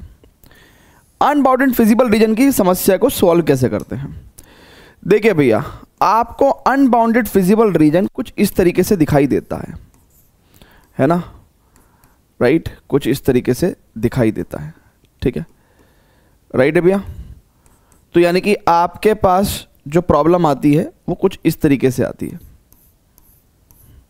ठीक है, ये हो गया आपका अनबाउंडेड फिजिबल रीजन। ठीक है, जैसे आपके पास अनबाउंडेड फिजिबल रीजन आता है तो आप क्या करते हैं, आप बेसिकली सारे कॉर्नर पॉइंट्स ढूंढते हैं, राइट, ये कॉर्नर पॉइंट 1, ये कॉर्नर पॉइंट 2, और ये कॉर्नर पॉइंट 3 एंड ये कॉर्नर पॉइंट 4। ठीक है, उसके बाद आप कॉर्नर पॉइंट टेबल बनाते हैं। क्या बनाते हैं, कॉर्नर पॉइंट टेबल। कहने लगा सर ये तो आप वही बात बता रहे हो जो पहले हम क्या करते थे बाउंडेड फिजिबल रीजन में। मैंने कहा बेटा रुक जा, अब मान लो तुम्हारा जो जेड था, ठीक है, वो ax प्लस बी वाई था। ठीक है, अब हमने डिफरेंट कॉर्नर पॉइंट्स पे जेड की वैल्यू निकाली। ठीक है, डिफरेंट कॉर्नर पॉइंट्स पे जेड की वैल्यू निकाली। लेट अस से मान लीजिए कि भाई C1 पे, C2 पे, C3 पे हमने वैल्यू निकाली। ठीक है, अब इन चारों वैल्यूज में लेट्स से सबसे ज्यादा मैक्सिमम वैल्यू यहां पे आई, right, this is capital M।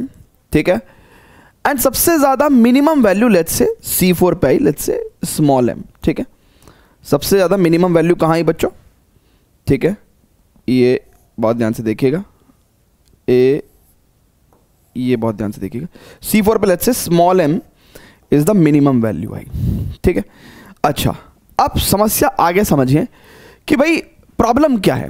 Problem ये है कि भाई हम कह रहे हैं कि भाई जब सब यहां तक सर जी आपने सॉल्व करना बता ही दिया है और हम सॉल्व कर ही लेते हैं, तो प्रॉब्लम क्या है, इसको कैपिटल M को मैक्सिमम वैल्यू ऑफ Z क्यों नहीं कहते, या minimum value of Z small m क्यों नहीं कह रहे हैं। तो हम कह रहे हैं कि देखो भैया अनबाउंडेड फिजिबल रीजन है, अभी भी हमें आशंका है कि भाई ऐसे कुछ पॉइंट्स हो सकते हैं कॉर्नर पॉइंट के बिहाफ पे, ठीक है, जिस पे अगर हम लोग जेड की वैल्यू चेक करें, राइट, तो कहीं ना कहीं हमें कैपिटल M से भी बड़ी मैक्सिमम वैल्यू मिल सकती है ना। तो कहने का मतलब हम मैक्सिमम को मैक्सिमम इसलिए नहीं मान रहे हैं क्योंकि हम कैपिटल M से भी बड़ी मैक्सिमम वैल्यू ढूंढ रहे हैं, क्योंकि यहां पे पॉसिबिलिटी है, क्योंकि अनबाउंडेड फिजिबल रीजन है तो पॉसिबिलिटी है भाई, इनफाइनाइट पॉइंट्स अभी भी पेंडिंग है चेक करने को।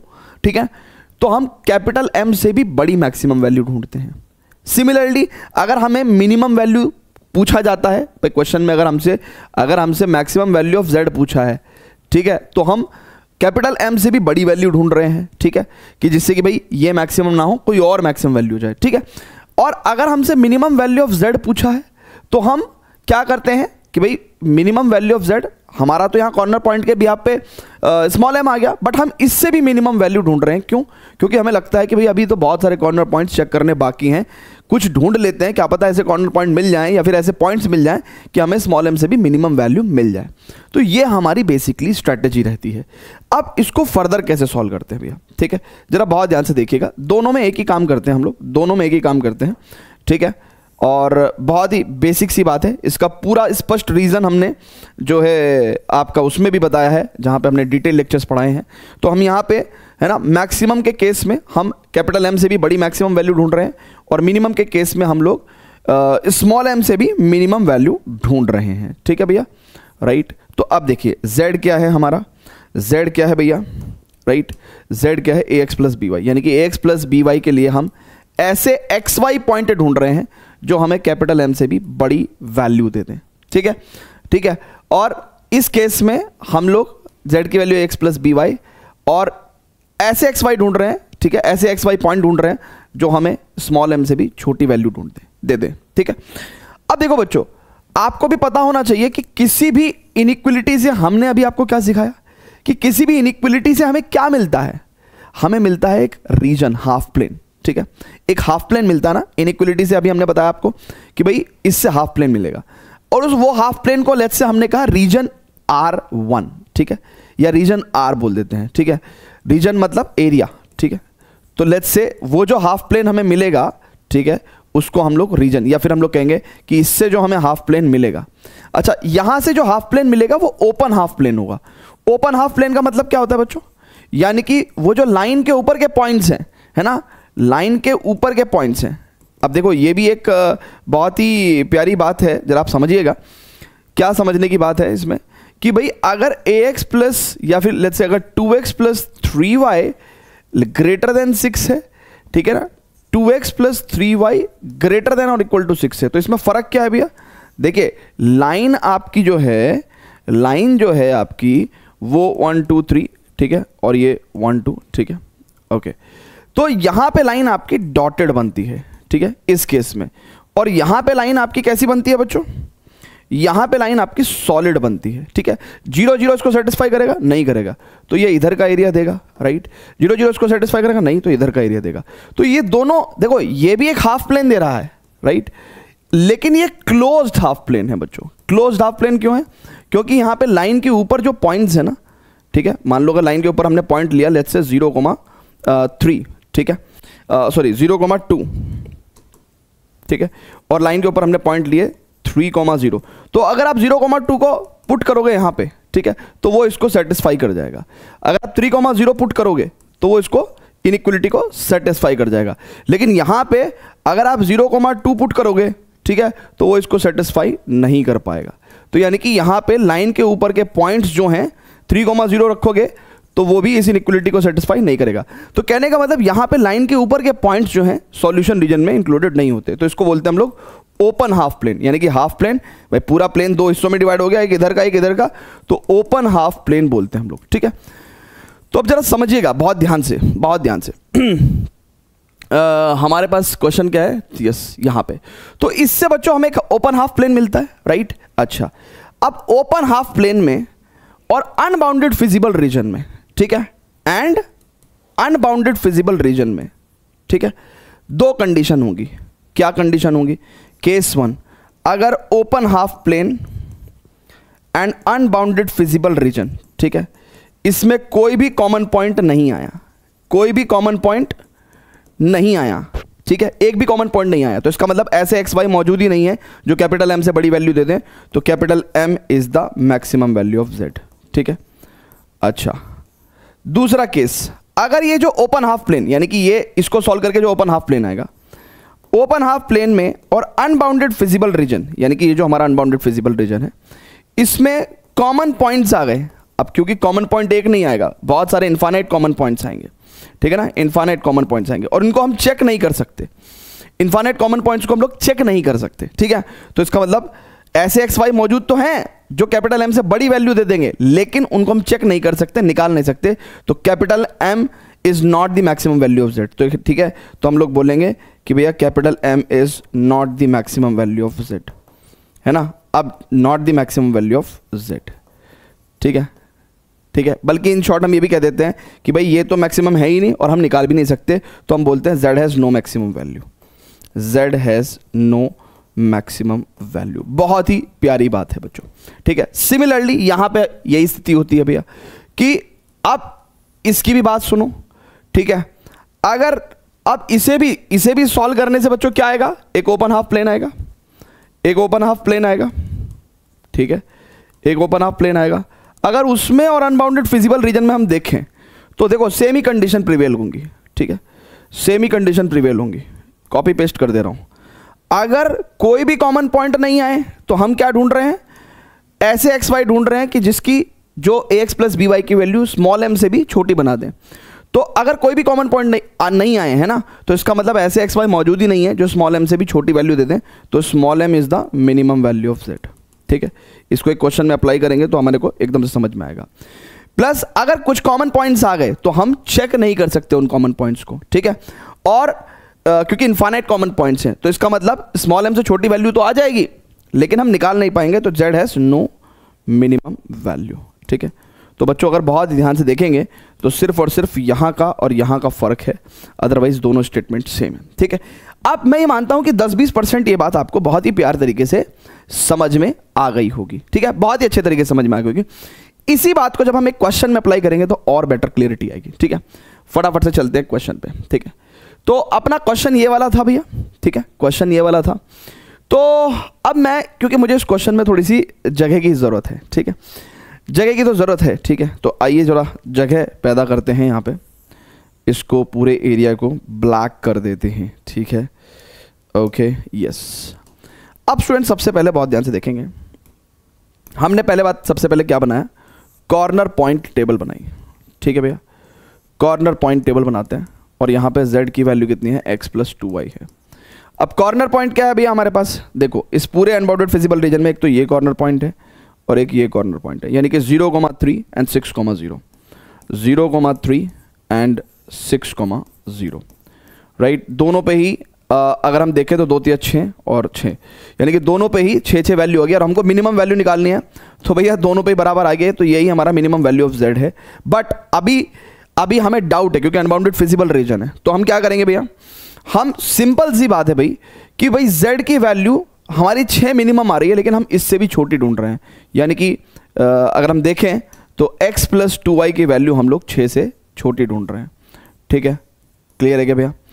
अब इससे एक स्ट्रेट लाइन बनाते हैं। ठीक है, और इसका ओपन हाफ प्लेन क्या होगा उसको देखते हैं ना, उसका ओपन हाफ प्लेन क्या होगा।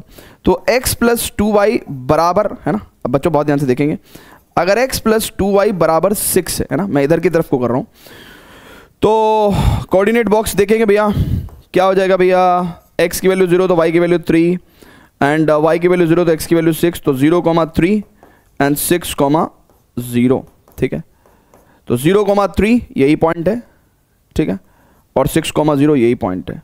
ठीक है, तो इन दोनों पॉइंट को ज्वाइन करते हुए डॉटेड लाइन, देखिए बहुत ध्यान से, है ना, स्ट्रिक्ट इनइक्वलिटी है, तो इसका मतलब डॉटेड लाइन आएगी, डॉटेड लाइन आएगी। ठीक है, यानी कि लाइन के ऊपर के पॉइंट्स आप इंक्लूड नहीं कर सकते सॉल्यूशन रीजन में। अच्छा, प्लस अब 0 0 सेटिस्फाई हो रहा है क्या, बहुत ध्यान से देखेंगे, 0 + 2 × 0 < 6, यस ट्रू, बिल्कुल ट्रू, तो यानी कि इधर का रीजन मिल रहा है। अब आप देखो बच्चों बहुत ध्यान से, यानी कि इस इनइक्वलिटी से आपका जो ओपन हाफ प्लेन आया है वो ये वाला आया है। ठीक है, ये वाला आया है, और ये ओपन हाफ प्लेन में और अनबाउंडेड फिजिबल रीजन में एक भी कॉमन पॉइंट नहीं है। ओपन हाफ प्लेन में एंड अनबाउंडेड फिजिबल रीजन में there is no common point बच्चों, हालांकि कॉमन पॉइंट हो सकते थे। ठीक है, अगर लाइन के ऊपर के पॉइंट्स हम इंक्लूड कर लेते, लेकिन स्ट्रिक्ट इनइक्वलिटी है तो हमने डॉटेड लाइन बनाई।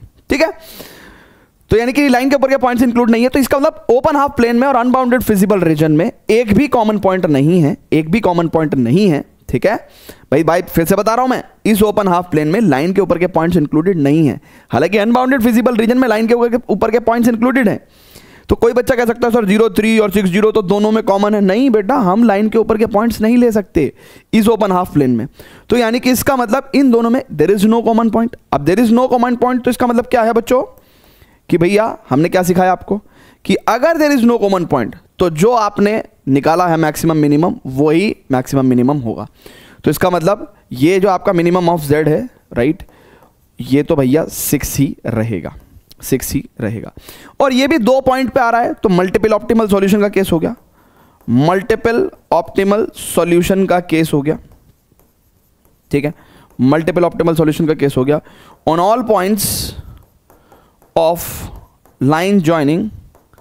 लाइन ज्वाइनिंग कौन कौन से 2 points, point 0,3 and 6,0 in feasible region.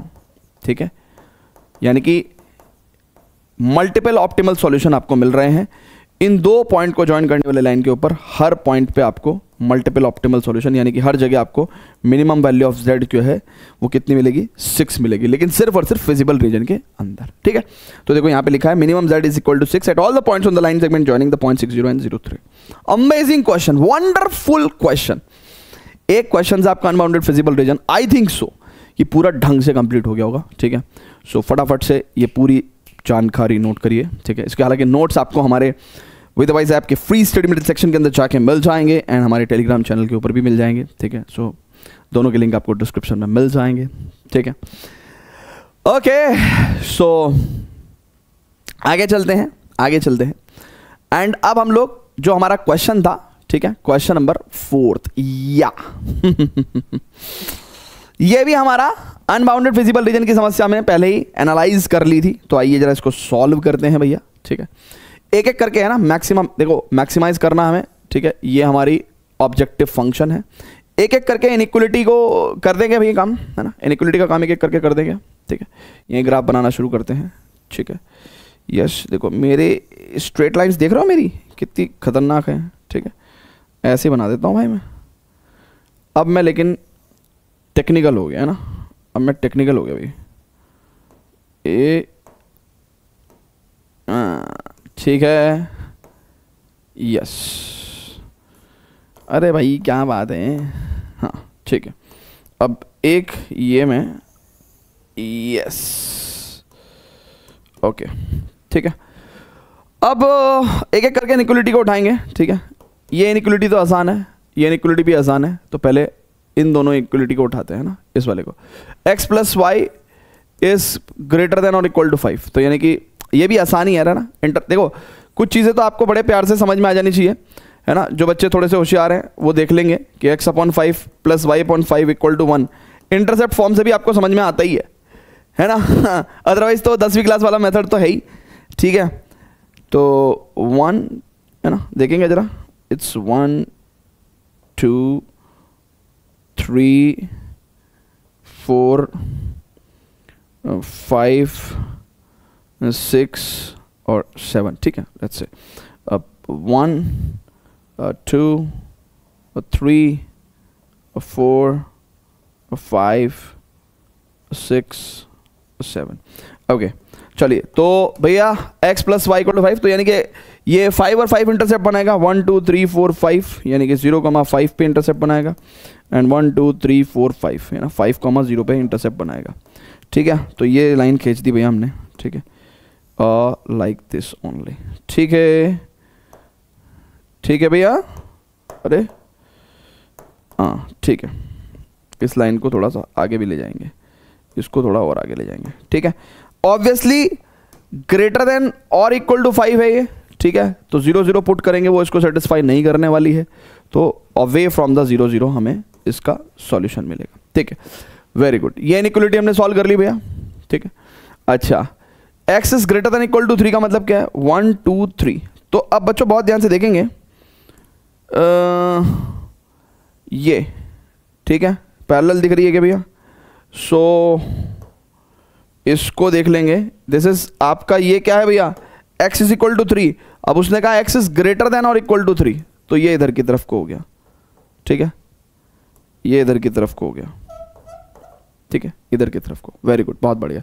अच्छा, अगर हम x इज इक्वल टू 3 रख रहे हैं, sorry x is equal to 3 रख रहे हैं, तो ये लाइन कौन सी थी भैया, x plus Y equal to 5 थी ना।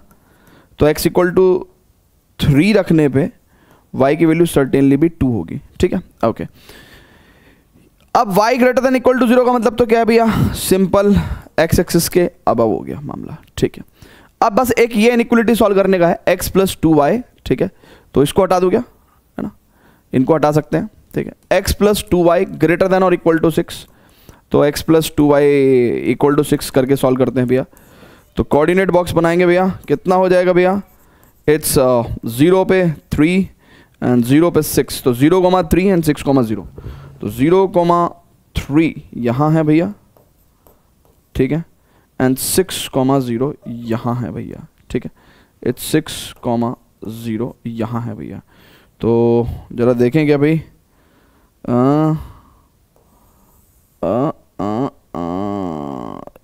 ये लाइन है भाई, ठीक है।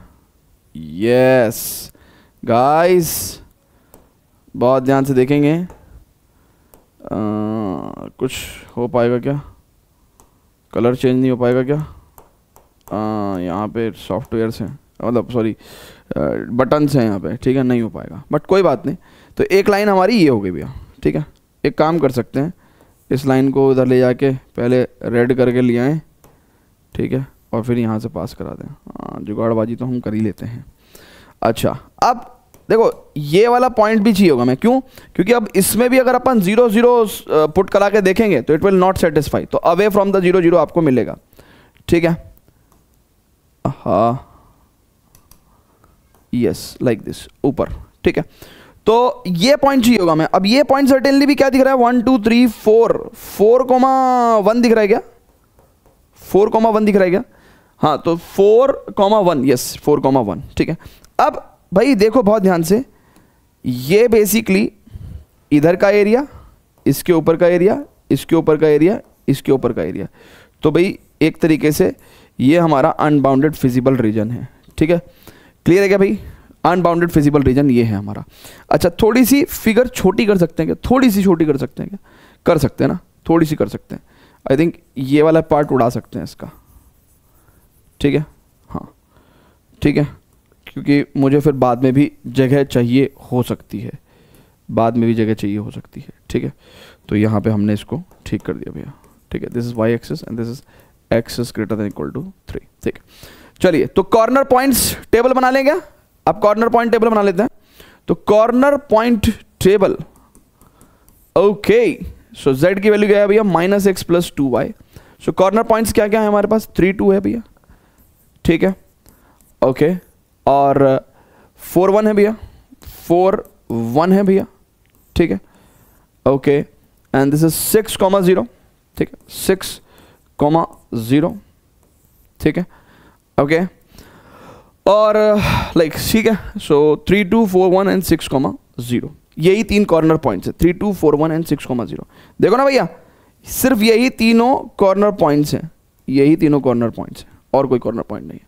तो z की वैल्यू कितनी हो जाएगी? -3 + 2 दूनी 4, यानी कि it is 1, and -4 + 2 it is equal to -2, and -6 + 2 × 0, right, it equal to -6।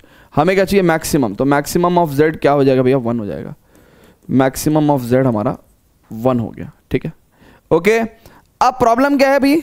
हम बेसिकली अनबाउंडेड फिजिबल रीजन है ना, अनबाउंडेड फिजिबल रीजन है, तो हम चाहते हैं कि हम z की वैल्यू बेसिकली, इस मैक्सिमम वैल्यू ऑफ z 1 आई हमारे पास, हम 1 से भी बड़ी ढूंढना चाहते हैं, यानी कि -x + 2y की वैल्यू हम ग्रेटर देन 1 ढूंढना चाहते हैं। अब इससे देखो ओपन हाफ प्लेन क्या आता है।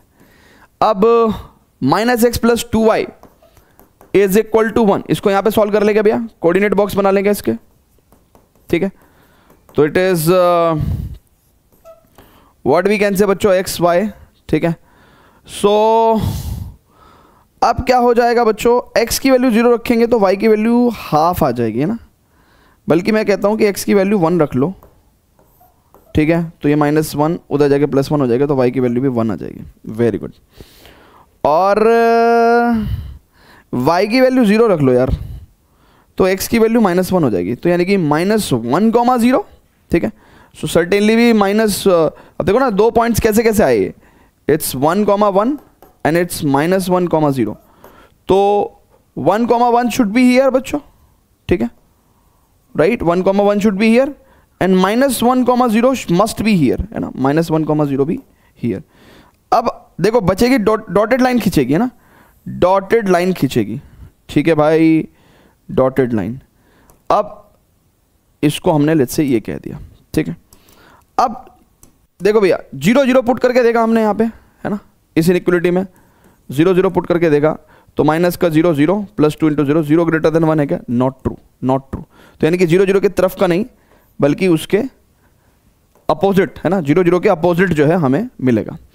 अब बच्चों साफ साफ पता चल गया कि अब अपना ओपन हाफ प्लेन ये रहा, ठीक है, ऊपर की तरफ को, और ये हमारा अनबाउंडेड फिजिबल रीजन है। तो ओपन हाफ प्लेन और अनबाउंडेड फिजिबल रीजन में तो दुनिया भर के पॉइंट्स कॉमन हो गए, देखो ना, अब तो दुनिया भर के पॉइंट्स कॉमन हो गए भाई ओपन हाफ प्लेन में। सो वी कैन से कि एज ओपन हाफ प्लेन में एन अनबाउंडेड फिजिबल रीजन में there exist infinite common points. Infinite common points होने की वजह से क्या कहेंगे हम लोग? कि भैया there is no maximum z, है ना, so no maximum z exist, ठीक है, नो मैक्स z एग्जिस्ट, ठीक है, क्लियर है क्या? So z has no maximum value, z has no maximum value, ठीक है, वंडरफुल क्वेश्चन। तो एलपीपी की क्रीम मैंने आपको पढ़ा दी, ठीक है, एक क्वेश्चन और करेंगे और उसके बाद फिर जो बचे हुए क्वेश्चन है they are MCQs, assertion reason questions, they are very very easy questions, ठीक है। जैसे कि मैंने आपको कहा था ना कि भाई या तो 5 नंबर का पूछेगा, 5 नंबर का पूछेगा तो ऐसा पूछेगा, अनबाउंडेड फिजिबल रीजन वाला प्रॉब्लम, ठीक है। अगर बाउंडेड वाला पूछेगा तो छोटी छोटी प्रॉब्लम होगी तो 3 नंबर का पूछेगा और एक एक नंबर के 2 एमसीक्यूज पूछ लेगा। और पिछले कई साल से ट्रेंड चल रहा है कि वो एमसीक्यूज के तौर पे ज्यादा पूछ रहे हैं, है ना, एक एक नंबर के 2 एमसीक्यू और उसके बाद 3 नंबर का एक क्वेश्चन, ठीक है। चलेंगे आगे, चलिए अब एक ये 5th क्वेश्चन और करेंगे एंड देन उसके बाद जैसे कि मैंने आपको कहा है कि सिंपल एमसीक्यूज वी हैव, ठीक है। ओके जी, चलें क्या?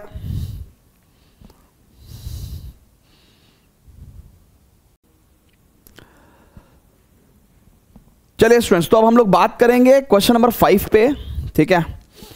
कह रहे कि भाई इसके इंस्ट्रक्शंस को छोड़ दीजिए ना, यस, इसको छोड़ दीजिए, ये मेरे ख्याल से पिछले क्वेश्चन में भी थी ना इसको छोड़ दीजिए, ठीक है, इससे पिछले वाले में भी थी क्या? अच्छा, ये पता नहीं कैसे हमने कहाँ से पिक कर ली, ठीक है, हाँ ठीक है, बस solve the following linear programming problem graphically, ठीक है, that's is what we need to follow. चलिए, तो अब हमारे पास z की वैल्यू x प्लस वाई है ना, this is what we need to maximise, ठीक है, subject to the constraints this this and this, है ना। चलिए, तो एक एक करके इनइक्वालिटी सॉल्व कर लें भैया। तो पहली inequality x minus Y less than equal to -1, तो x minus Y is equal to -1 solve कर लें भैया, ठीक है। तो when we will take x equal to 0 y will be equal to 1, ठीक है, and when y equal to 0 x is equal to -1, so these 2 points we need to take 0 1 and -1, 0, ठीक है भैया, ठीक है। तो बना लें अपना वही, यस, वाइट ले लेते हैं, ठीक है, यस, ओके, ठीक है भैया, ओके।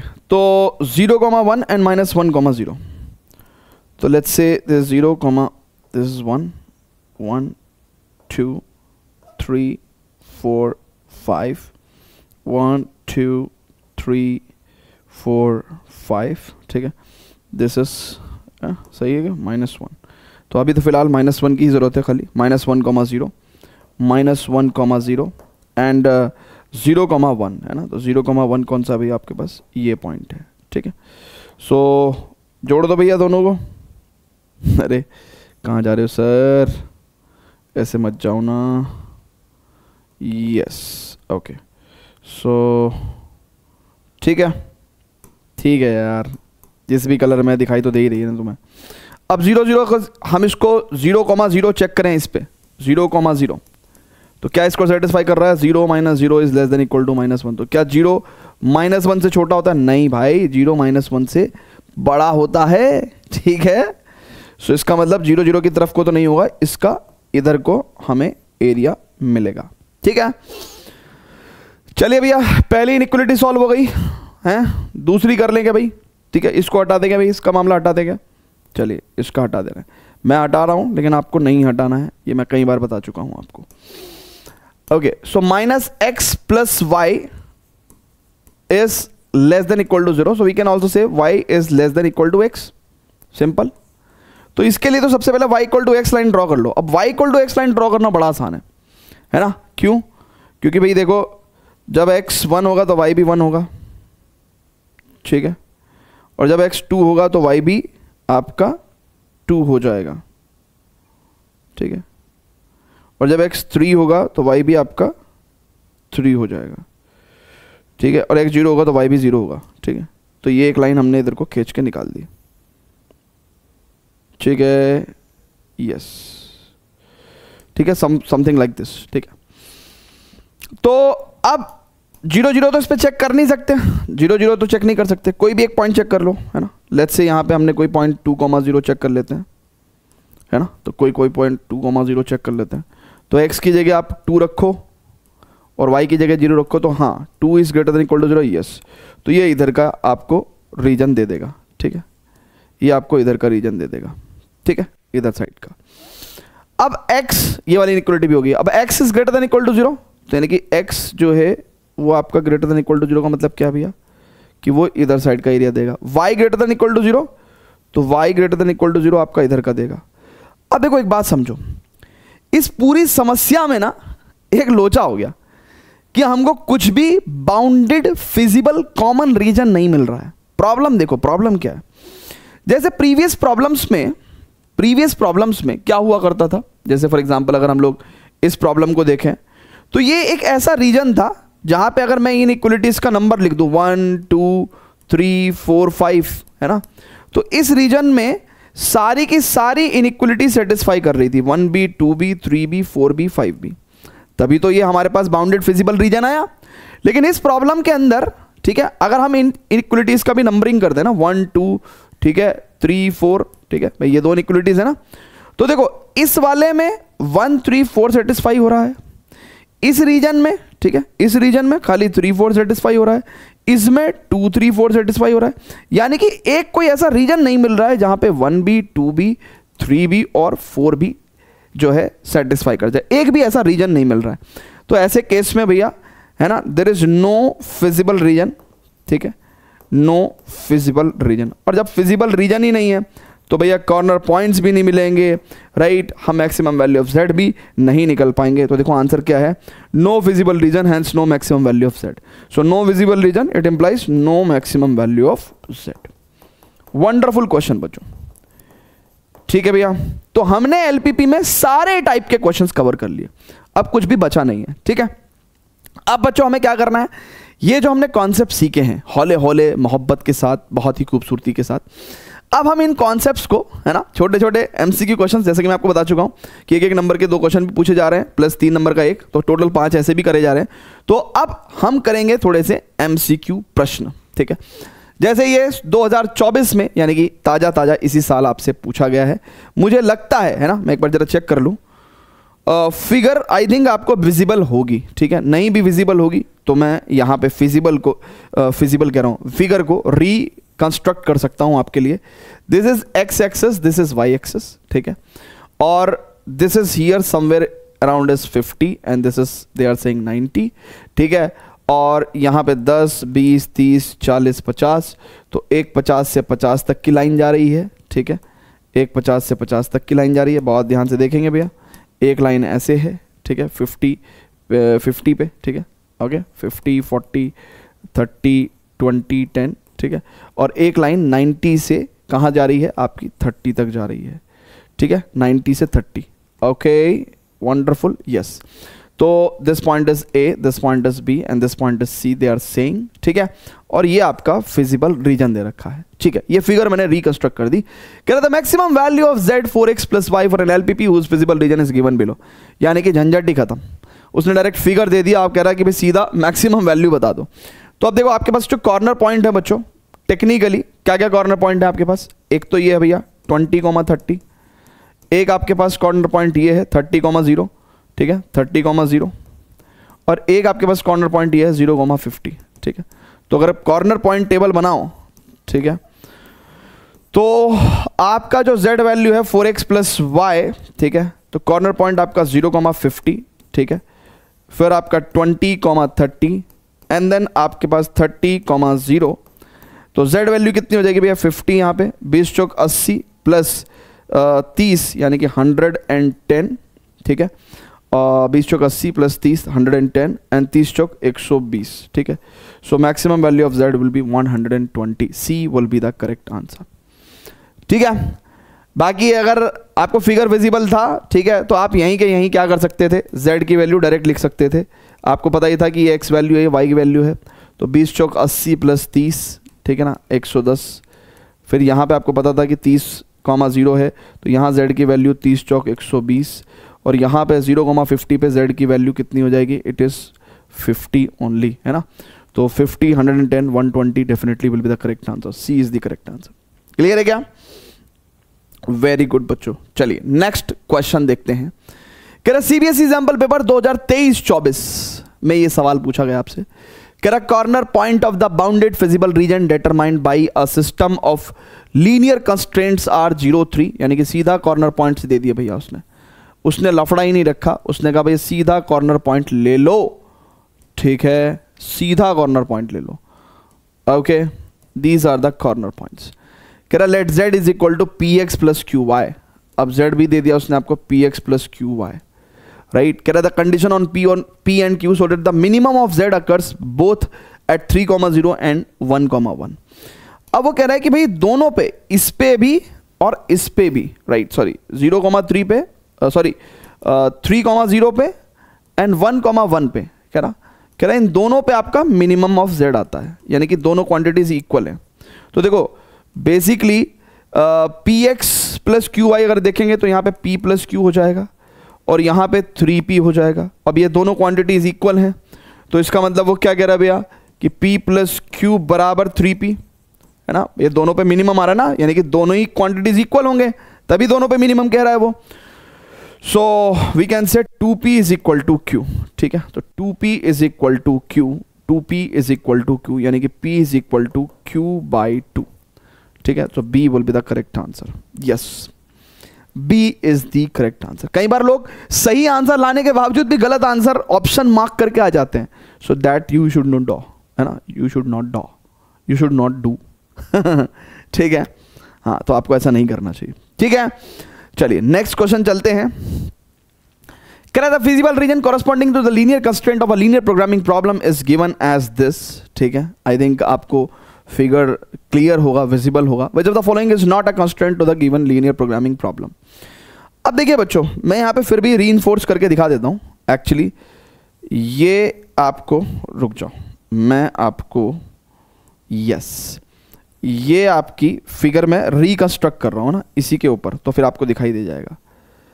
ऐसे करके एक्स वाई एक्सेस है, ठीक है, ये एक लाइन जा रही है और इस लाइन को बोला है उसने x plus 2y is equal to 10, ठीक है, और एक लाइन ये जा रही है और ये लाइन है x minus Y equals to 1, ठीक है, और एक ये लाइन जा रही है, this is your x plus Y is equal to 2, और ये आपके पास भैया क्या है, फिजिबल रीजन है, ठीक है।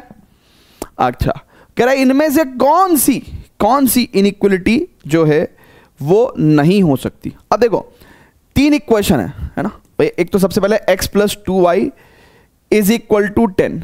अब ये किधर का रीजन दे रही है, ये वाली लाइन है ना, अगर आप बहुत ध्यान से देखो तो 0 0 की तरफ का, 0 0 की तरफ का दे रही है, तो x plus 2y less than equal to 10 होना चाहिए, तभी वो 0 0 को सेटिस्फाई करेगी, ठीक है, क्लियर है क्या, यस। फिर ये वाली लाइन कौन सी है, x minus Y is equal to 1। अच्छा, ये भी क्या कर रही है, ये 0 0 की तरफ को ही अपना आंसर दे रही है, तो 0 0 की तरफ को आंसर दे रही है, तो डेफिनेटली इट शुड बी कितना भैया, लेस देन और इक्वल टू 1, तभी 0 0 इसको सेटिस्फाई करेगा, ठीक है। फिर एक लाइन है आपकी x plus Y is equal to 2। अब ये 0 0 की तरफ नहीं है, अवे फ्रॉम द 0 0 है, राइट। अवे फ्रॉम द 0 0 का मतलब क्या भैया कि भाई x plus y greater than और इक्वल टू रखना चाहिए हमें, है ना, क्योंकि तभी ये 0 0 को सेटिस्फाई नहीं करेगा। तो यानी कि ये तीनों इनइक्वलिटीज वैलिड इनइक्वलिटीज हैं। देखो बच्चों, हमने क्या देखा कि भाई जो 0 0 की तरफ को सेटिस्फाई कर रही हैं, है ना, उनको हमने लेस देन टाइप बना दिया और एक बार चेक करके भी देख लिया, और जो 0 0 के अवे था उसको हमने ग्रेटर देन टाइप बना दिया और चेक करके भी देख लिया, ठीक है। भाई हमारा आधा एजम्पशन गलत हो सकता है, पूरा एजम्पशन जो है गलत नहीं हो सकता, क्यों, क्योंकि हमने चेक भी किया है। भाई हमने जो चीज़ें 0 0 को सेटिस्फाई कर रही हैं, हमने उनमें less than equal to type inequality लगा ली, फिर हमने चेक करके देख लिया। अगर मान के चलो चेक करके ट्रू नहीं बैठता, तो फिर हम लोग जो है इनइक्वलिटी का साइन रिवर्स कर देते, सिंपल सी बात हो जाती, राइट है क्या, यस।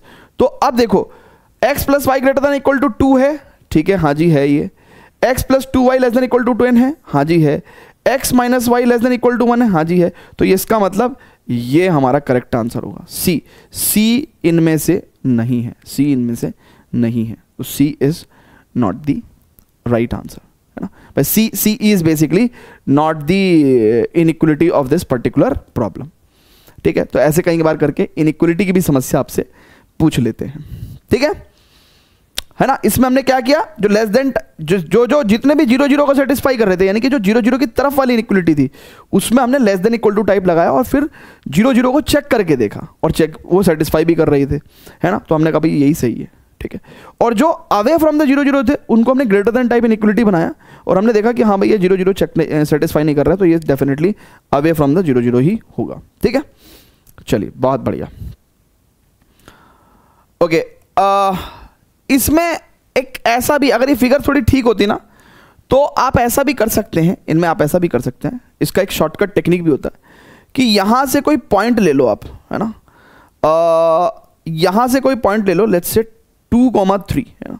देखो ये जो पॉइंट है ये बेसिकली 2 है, राइट। तो ऊपर जाएंगे हम लोग और यहाँ पे कहीं पे 2,3, ठीक है। तो 2,3 एक पॉइंट ऐसा है जो फिजिबल रीजन का पॉइंट है। तो अगर आप देखोगे तो 2,3 इसको सेटिस्फाई करेगा, इसको सेटिस्फाई करेगा, इसको सेटिस्फाई करेगा, राइट, बट इसको सेटिस्फाई नहीं करेगा। तो इसलिए भी सी वाला करेक्ट आंसर है। तो दोनों तरीके मैंने आपको बता दिया कि भाई फिजिबल रीजन का एक पॉइंट ले लो और जिन जिन इनइक्वलिटीज को ये सेटिस्फाई कर जाए वो हमारे इनइक्वलिटीज प्रेजेंट होंगी, है ना, क्वेश्चन के अंदर, और जिनको सेटिस्फाई नहीं करेगा वो प्रेजेंट नहीं होंगे, ठीक है। चलिए, which of the following point satisfy both the inequation. अब देखो यहां पे उसने कहा भाई दोनों इनइक्वेशन, कितना आसान क्वेश्चन है, 2023 में पूछा है। 2x plus y less than equal to 10 and x plus 2y is greater than और इक्वल टू 8। अब एक एक करके पॉइंट उठाएंगे और देखेंगे। -2,4 उठा के देख रहे हैं, ठीक है, -2,4। अब देखो बच्चों, x के लिए माइनस तो रखेंगे तो -2 दूनी 4 प्लस 4, हाँ भाई इसको तो सेटिस्फाई कर रही है। x की वैल्यू -2 रखेंगे प्लस 4 दूनी 8, क्या ये ग्रेटर देन इक्वल टू 8 है? नहीं भैया, 6 is not the greater than equal to 8, तो यानी कि ये तो सही आंसर नहीं है, ठीक है। फिर 3 2 आ जाओ भाई, ठीक है। अब 3 2 आ जाओ तो 3 दूनी 6 प्लस 2, है ना, यही सेटिस्फाई नहीं हुआ, तो इसका मतलब ये भी सही आंसर नहीं है, ठीक है। अब तीसरा पॉइंट आ जाओ, -5,6, तो -5 दूनी 10 plus 6 is less than equal to 10, चलो ये तो सेटिस्फाई कर रहा है। और -5 प्लस 6 दूनी 12, 12 में से 5 गया 7 होगा भैया, तो ये सेटिस्फाई नहीं कर रहा है, तो डेफिनेटली फिर डी करेक्ट आंसर होना चाहिए भाई। जब 3 ऑप्शन ही एलिमिनेट हो गए भाई, उसने कहा which of the following point satisfy both the inequation, यानी कि इनमें से कौन सा पॉइंट, कौन से दोनों, which of the following point satisfy both the inequation, तो यानी कि कौन सा पॉइंट दोनों इनइक्वेशन को सेटिस्फाई करेगा। तो देखो हमने एक एक करके सारे पॉइंट्स चेक करे, ठीक है, लेकिन वो दोनों इनइक्वेशन को सेटिस्फाई नहीं कर रहे थे। सो सिर्फ ABC तीनों नहीं कर रहे थे, तो डेफिनेटली डी आंसर होना ही था, ठीक है। चलेंगे अभी आगे, और आगे चलेंगे। परफेक्ट बच्चों, बहुत बढ़िया। 10th क्वेश्चन देख रहे हैं, ठीक है, जरा पढ़िए सभी लोग, पढ़ के देखिए और मुझे बताइए कि भाई कैसे ये सॉल्व होगा, है ना। देखिए क्वेश्चन को हमेशा पढ़ा करिए, तभी सॉल्यूशन में एक सेंस बनेगा। अदरवाइज क्या होता है, कुछ बच्चे क्या करते हैं, क्वेश्चन नहीं पढ़ते कि भाई मास्टर ही पढ़ेगा, मास्टर ही सॉल्यूशन बताएगा, है ना। फिर पूछेंगे ये कैसे कर दिया, अरे भाई क्वेश्चन तो पढ़, तभी तो मेरी बताई हुई बातों का सेंस बनेगा कुछ, है ना। भाई पुष्पा पार्ट 1 नहीं देगी तो पुष्पा पार्ट 2 समझ में नहीं आएगी ना भाई, है ना। झुकेगा नहीं वो देखा था ना दिलजीत दोसांझ का, झुकेगा नहीं साला, साला नहीं झुकेगा तो जीजा कैसे झुक जाएगा देखिए वो मीम क्या बोलते हैं इसको, रील, हाँ। So the objective function z equal to ax plus by of an LPP has the maximum value 42, तो z equal to ax plus by, तो उसका maximum value of z जो है वो 42 है at 4,6 पे, ठीक है। And minimum value of z बता रहा है भैया कहाँ पे, 19 है at 3,2 पे, ठीक है। कह रहा which of the following is true. अरे यार ये तो 10वीं क्लास का क्वेश्चन हो गया भाई 4,6 पे मैक्सिमम वैल्यू ऑफ z 42 है, तो यानी कि 4x की जगह 4 रखेंगे भाई। देखो ये पॉइंट आप यहां रखो तो 4a प्लस 6b बराबर 42 आ गया। अच्छा फिर ये पॉइंट आप यहां रखो भाई जब x की वैल्यू 4 और y की वैल्यू 6 होगी तो z की वैल्यू 42 होगी ना। फिर x की वैल्यू आप 3 रखो तो 3a प्लस 2b, तब z की वैल्यू कितनी होगी 19 होगी। ठीक है, तो भाई कैसे करेंगे इसको। अब बच्चों यहां पे हम इसको ना दोबारा से वैसे भी कर सकते हैं क्या, इसको 2 से डिवाइड कर देते हैं बोथ साइड, तो 2a प्लस 3b बराबर 21। तो let's say this is equation first and this is equation 2। तो अब ऐसी इक्वेशंस को हम सॉल्व करना जानते हैं ना, एक बार ऐड कर दो एक बार सब्ट्रैक्ट कर दो है। तो ऐड बोथ ऐड करने पे 5a प्लस 5b बराबर 40, यानी कि a प्लस b की वैल्यू 8 हो गई। ठीक है, एंड 1 में से या सेकंड में से 1 घटा दो तो a माइनस b, या फिर एक काम करो 1 में से सेकंड घटाओ तो it will be minus a plus b बराबर 2। अब लेट्स से ये थर्ड इक्वेशन हो गई और ये फोर्थ हो गई। अब इन दोनों को सॉल्व कर लो भाई। तो थर्ड एंड फोर्थ को ऐड करोगे तो 2b बराबर 10 आ जाएगा, तो b बराबर 5 आ जाएगा। तो यही वाला आंसर करेक्ट होना चाहिए ना भैया, फिर a की निकालने की जरूरत ही क्या है जब b की वैल्यू 5 वाला आंसर करेक्ट हो सकता है हमारा। तो c will be the correct answer. हालांकि ठीक है, अब a की वैल्यू भी निकाल दो यार, है ना। b की वैल्यू अगर 5 रखोगे तो a की वैल्यू क्या हो जाएगा भैया, इट इज ऑब्वियसली 3। ठीक है, क्लियर है क्या। Now the next question is a assertion reason question. assertion reason question है भाई, है ना। डराते हैं assertion रीजन क्वेश्चन, बहुत लंबा होता है लेकिन होता कुछ नहीं है उसके अंदर, है ना। खां पेपर खराब कर रहे हैं, है ना। ठीक है, बायकॉट assertion रीजन क्वेश्चन है भाई, बॉयकॉट कर दो, इससे हमारे ट्रीज को हार्म हो रहा है पेपर खराब हो रहे हैं हमारे। सर इस हिसाब से तो ऑनलाइन एग्जामिनेशन करवाओ आप 12वीं क्लास के। हाँ होना चाहिए, ऑब्वियसली होना चाहिए, मुझे तो लगता है कि होना चाहिए। 10th तक जो है पेपर बैक होना चाहिए। ठीक है, एंड फिर उसके बाद 12th onwards every exam should be an online exam. ठीक है, बट देखते हैं कब होता है ऐसा। So the corner point of the bounded feasible region of an LPP are shown below. The maximum value of z is x plus 2y occurs at infinite points. Assumption वो कह रहा है कि भाई maximum z x of x plus 2y कह रहा है कि भाई this occurs at x infinite point. देखो ये बात कब होती है भैया, maximum value of z multiple points पे कब आता है, जब मल्टीपल ऑप्टिमल सॉल्यूशन का केस होता है। जब मल्टीपल ऑप्टिमल सॉल्यूशन का केस होता है ना। तो ये बात ट्रू है, हाँ ऐसा हो सकता है। एजर्शन अगर ये कह रहा है एजर्शन में तो सही बात है, maximum value of an objective function infinite points पे हो सकती है। ठीक है, ठीक है, अगर मल्टीपल ऑप्टिमल सॉल्यूशन का केस है। फिर रीजन क्या कह रहा है, the optimal solution of an LPP having bounded feasible region must occur at corner points. ठीक है, ये वाली बात भी बिल्कुल सही है। ठीक है, कि भाई ऑप्टिमल सॉल्यूशन जो है, जो हमें मैक्सिमम वैल्यू ऑफ जेड या मिनिमम वैल्यू ऑफ जेड मिलती है, राइट, वो सिर्फ और सिर्फ कॉर्नर पॉइंट्स पे मिलता है। ये बात ट्रू है। ठीक है, ये बात ट्रू है, तो ये भी ट्रू है ना। और ये किस केस में, सिर्फ और सिर्फ बाउंडेड फिजिबल रीजन के केस में ट्रू है। अनबाउंडेड के केस में जरूरी नहीं है कि कॉर्नर पॉइंट पे मैक्सिमम मिनिमम मिल जाए, नहीं भी मिल सकता है। ठीक है, हमने देखा भी। तो यानी कि दोनों बातें ट्रू हैं, लेकिन रीजन एजर्शन का एक्सप्लेनेशन ठीक नहीं है। मतलब reason is not the correct explanation of assertion. Assertion का करेक्ट एक्सप्लेनेशन क्या होगा कि भाई अगर किसी दो कॉर्नर पॉइंट पे मैक्सिमम वैल्यू इक्वल आ गई तो इसका मतलब उन दो पॉइंट को ज्वाइन करने वाली लाइन पे इनफाइनाइट पॉइंट्स पे मैक्सिमम आएगा। तो ये ऐसा रीजन होना चाहिए था। अब कॉर्नर पॉइंट पे मैक्सिमम मिनिमम आते हैं, ये थोड़ी इस बात का रीजन है कि भाई इनफाइनाइट पॉइंट्स पे जो है एक z जो है मैक्सिमम वैल्यू ले आएगा। तो एजर्शन रीजन करेक्ट है। ठीक है, assertion is true and reason भी true, but reason is not the correct explanation of assertion. ठीक है, तो B should be the correct answer. ठीक है भैया, क्लियर है क्या? Yes, very good.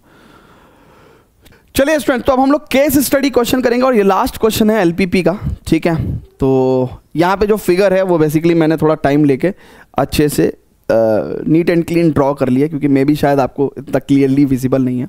But problem पढ़ते हैं बेसिकली वो क्या कह रहा है। कह रहा है the month of the September is celebrated as the Rashtriya Poshan Maah across the country. तो केस स्टडी क्वेश्चन को लेके ना कभी भी डरने का नहीं, क्योंकि बाय डिफॉल्ट आपके माइंड को पता होना चाहिए कि ये इजी ही होगा, डोंट वरी एट ऑल। सो बस आपको थोड़ा सा हिम्मत दिखाने की जरूरत है। प्लस दूसरी चीज, आधे में तो ज्ञान होता है, तो लंबा क्वेश्चन देख के डर जाते हैं जो बच्चे। मैथ्स में जितना लंबा क्वेश्चन होता है उतना आसान होता है, ठीक है ना। हाँ, क्योंकि इसका मतलब ज़्यादा इन्फॉर्मेशन दी हुई है, ठीक है। तो केस स्टडी क्वेश्चन में तो आधे में ज्ञान ही होता है सिर्फ। कह रहा था month of the September is celebrated as the Rashtriya Poshan Maah across the country. और ये क्वेश्चन जो है वो सीबीएसई में 2024 में पूछा हुआ भी है, ठीक है।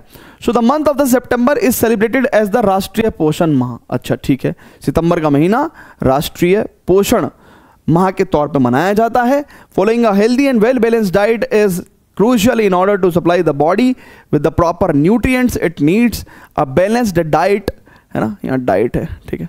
A balanced diet also keeps us mentally fit and promotes improved level of energy, ठीक है। ये तो ज्ञान था। अब हम अपनी मैथ्स ढूंढते हैं क्योंकि हमें मार्क्स वहीं से मिलेंगे। कह रहा है dietitian wishes to minimize the cost of a diet involving 2 types of foods. एक डाइटिशियन जो है वो, क्योंकि भाई सबको पोषण मिलना चाहिए तो कॉस्ट को मिनिमम करेंगे तभी तो सब तक पोषण पहुंचेगा। सो उसने कहा a dietitian wishes to minimize the cost of a diet, यानी कि एक डाइटिशियन को मिनिमाइज क्या करना है भैया, कॉस्ट, है ना। तो let Z be the cost, let Z be the cost, ठीक है। तो मिनिमाइज करना है जेड को, इन्वॉल्विंग 2 टाइप्स ऑफ फूड्स, जिसमें कि 2 टाइप्स ऑफ फूड्स को मिला के वो डाइट बना रहा है ना। लेट्स से दाल और चावल, ठीक है, जिसमें प्रोटीन भी है, कार्बोहाइड्रेट भी है, ठीक है। So involving 2 types of foods, x जो है फूड मिलाना है और वाई फूड मिलाना है। तो वो कह रहा है कि एक्स फूड जो है वो एक्स के जी मिलेगा और वाई फूड वाई के जी मिलाना पड़ेगा, which are available at the rate of 16 rupees पर के जी एंड 20 रुपीज़ पर के जी। तो भाई 16 रुपये प्रति किलोग्राम के हिसाब से एक्स फूड मिल रहा है और ये एक्स किलोग्राम हमें मिलाना है, और 20 रुपये प्रति किलोग्राम के हिसाब से वाई फूड मिल रहा है और इसका वाई किलोग्राम हमें मिलाना है, ठीक है। सो बेसिकली ये हमारा ऑब्जेक्टिव फंक्शन है, दिस इज अवर, है ना, इसको हमें मिनिमाइज करना है, this is our cost which is to be minimized, ठीक है। चलिए जी, अब इसको हम यहाँ लिया है, आगे पढ़ते हैं क्वेश्चन को। कह रहा था feasible reason satisfying the constraints is shown in the figure 2। अब ये कोई फिगर 2 है जहां पे एक ओपन बाउंडेड, है ना, सॉरी अनबाउंडेड फिजिबल रीजन आपको साफ साफ दिखाई दे रहा है, जिसकी एक करेक्ट फिगर हमने ये भी बनाई है। कह रहा था feasible reason satisfying the constraints is shown in the figure 2 on the basis of the above information answer the following questions. पहला क्वेश्चन ये है कि identify and right all the constraints which determines the given feasible region in the figure 2, ठीक है। अब देखो बच्चों, ये बेसिकली अगर हम बहुत ध्यान से देखेंगे, ठीक है, हमने फिगर को थोड़ा सा बड़ा कर लिया, ठीक है। अब यहाँ पे सारी चीज दिखाई दे रही है। तो अब देखो उसने कहा identify and right all the constraints which determines the given feasible region in the figure 2। अब देखो बच्चों, बहुत ही ध्यान से देखिएगा, हमने यहाँ पे सारे के सारे जो लीनियर लाइंस हैं वो हमें दिख रही हैं, ठीक है, और ये अवे फ्रॉम द ओरिजिन है। तो क्या ग्रेटर देन और इक्वल टू का साइन नहीं आ जाना चाहिए हर जगह? तो 3x plus y should be greater than equal to 8, ये एक कंस्ट्रेंट हो गया। फिर x plus y greater than equal to 6, ये दूसरा कंस्ट्रेंट हो गया। फिर 4x plus 5y greater than equal to 28, ये तीसरा कंस्ट्रेंट हो गया। भाई अवे फ्रॉम द ओरिजिन है, and x plus 2y is greater than equal to 10, ठीक है। ये सारे के सारे अगर आप 0 0 रख के देखोगे तो किसी में भी सेटिस्फाई नहीं करेगा, अवे फ्रॉम दी ओरिजिन आपको रीजन मिलेगा। तो ये तो कंस्ट्रेंट्स हो गए। अच्छा, अब यहाँ पे 2 कंस्ट्रेंट्स कम हैं। कौन से कंस्ट्रेंट्स कम हैं? जिनको हम लोग नॉन नेगेटिव कंस्ट्रेंट्स बोलते हैं, यानी कि x और y की value greater than equal to 0 होना चाहिए, बिकॉज फूड की क्वांटिटी नेगेटिव नहीं हो सकती। तो x और y क्या है? किलोग्राम्स, राइट, क्वांटिटी है। तो x y greater than equal to 0, तो ये हमने राइट, है ना। उसने कहा भाई आइडेंटिफाई, हमने सारे के सारे जो लाइंस थी, ठीक है, उससे हमने आइडेंटिफाई कर लिए all the constraints, identify and right all the constraints which determine the given feasible region, ठीक है। सो लीनियर कंस्ट्रेंट्स लिख दिया भैया हम लोगों ने, बहुत बढ़िया बहुत बढ़िया। अब आगे क्या बोल रहा है वो, आगे क्या बोल रहा है नेक्स्ट पार्ट में? कह रहा यहाँ पे एक ही दे रखा है ना, बाकी हमने सारे लिख दिए हैं, ठीक है, हमने सारे लिख दिए। कह रहा इफ द ऑब्जेक्टिव इज, है ना, क्योंकि यहां तक का क्वेश्चन तो सेम ही है। कह रहा if the objective is to minimize the cost z equal to 16 plus 20y, find the value of x and y at which the cost is minimum also find the minimum cost assuming that the minimum cost is possible for the given bounded unbounded feasible region. देखो कितनी अच्छी बात कही उसने हमारे लिए कितना आसान काम कर दिया। उसने कहा भाई कि भाई देखो जी z equal to 16x plus 20y है, ठीक है जी, ठीक है, और यही हमारी क्या थी बच्चों, कॉस्ट फंक्शन है ना, इसको हमें मिनिमाइज करना है, यही तो हमारा कॉस्ट फंक्शन है, ठीक है। अच्छा, उसने कहा कि if the objective is to minimize the cost find the value of x and y at the which cost is minimum. अब उसके लिए हमको क्या करना पड़ेगा भैया, कॉर्नर पॉइंट टेबल बनानी पड़ेगी। कॉर्नर पॉइंट टेबल में 0,8, ठीक है, बल्कि देखो मैं तो कह रहा हूं कि यहीं पे निकाल दो, z is equal to 16x plus 20y है, और यहां पे आप कॉर्नर पॉइंट टेबल बना दो, ठीक है। तो कॉर्नर पॉइंट टेबल में 0,8 आ जाएगा, ठीक है, और ये 1,5 आ जाएगा, ठीक है, और ये 2,4 आ जाएगा, ठीक है, और ये 10,0 आ जाएगा, ठीक है। ओके, सो 16 इंटू 0 0 और 20 अट्ठे यानी कि 2 अट्ठे 16, 160, फिर यहाँ पे 16 और 20 पंजे 100 तो 116, 16 दूनी 32 और 20 चौक 80 तो ये हो जाएगा 112, और ये 16 धाम 160, तो यानी कि हमसे क्या कहा भैया, minimum cost. So minimum of z तो 112 हो गया। लेकिन बच्चों ये है अनबाउंडेड फिजिबल रीजन वाली समस्या, ठीक है। अब ये मिनिमम हो भी सकता है, मिनिमम ऑफ z, अदरवाइज हम इससे छोटी वैल्यू ढूंढने निकलेंगे। बट उसने क्वेश्चन में कितनी अच्छी बात कही, उसने कहा कि भाई if the objective is to minimize the cost find the value of x and y at which the cost is minimum, also find minimum cost assuming that minimum cost is possible for the given unbounded region. कह रहा कि unbounded region में है ना minimum cost निकालना possible है। Possible कब होता है ना, पॉसिबल कब होता है, जब कोई भी, भाई देखो इसकी इस बात से हमें क्या पता चलता है कि अगर मिनिमम वैल्यू पॉसिबल है तो जो हमें ओपन हाफ प्लेन मिलेगा एन अनबाउंडेड फिजिबल रीजन में कोई भी कॉमन पॉइंट नहीं आएगा। जब कोई कॉमन पॉइंट आना ही नहीं है, ठीक है, ठीक है, तो इसका मतलब क्या हो जाएगा, मिनिमम ऑफ z ही हमारा मिनिमम वैल्यू हो जाएगा, ठीक है। तो इसका मतलब हमें फालतू का ड्रामेबाजी करने की क्या ज़रूरत है कि हम ओपन हाफ प्लेन को ड्रॉ करें। हम तो सिंपल क्या कहेंगे भैया कि जो मिनिमम ऑफ z है यही अगर मिनिमम है तो 112 will be the correct answer. तो देखो 112 will be the correct answer. Wonderful question बच्चों, wonderful amazing question, case study question, जिसमें इन्होंने मतलब केस स्टडी भी कर दिया, mathematical formulation of an LPP भी पूछ लिया, और तीसरी बात है ना अनबाउंडेड फिजिबल रीजन के केस में एक बहुत ही प्यारा एजम्पशन भी दे दिया एंड में, जिससे कि चीज़ें आसान हो जाएं, ठीक है।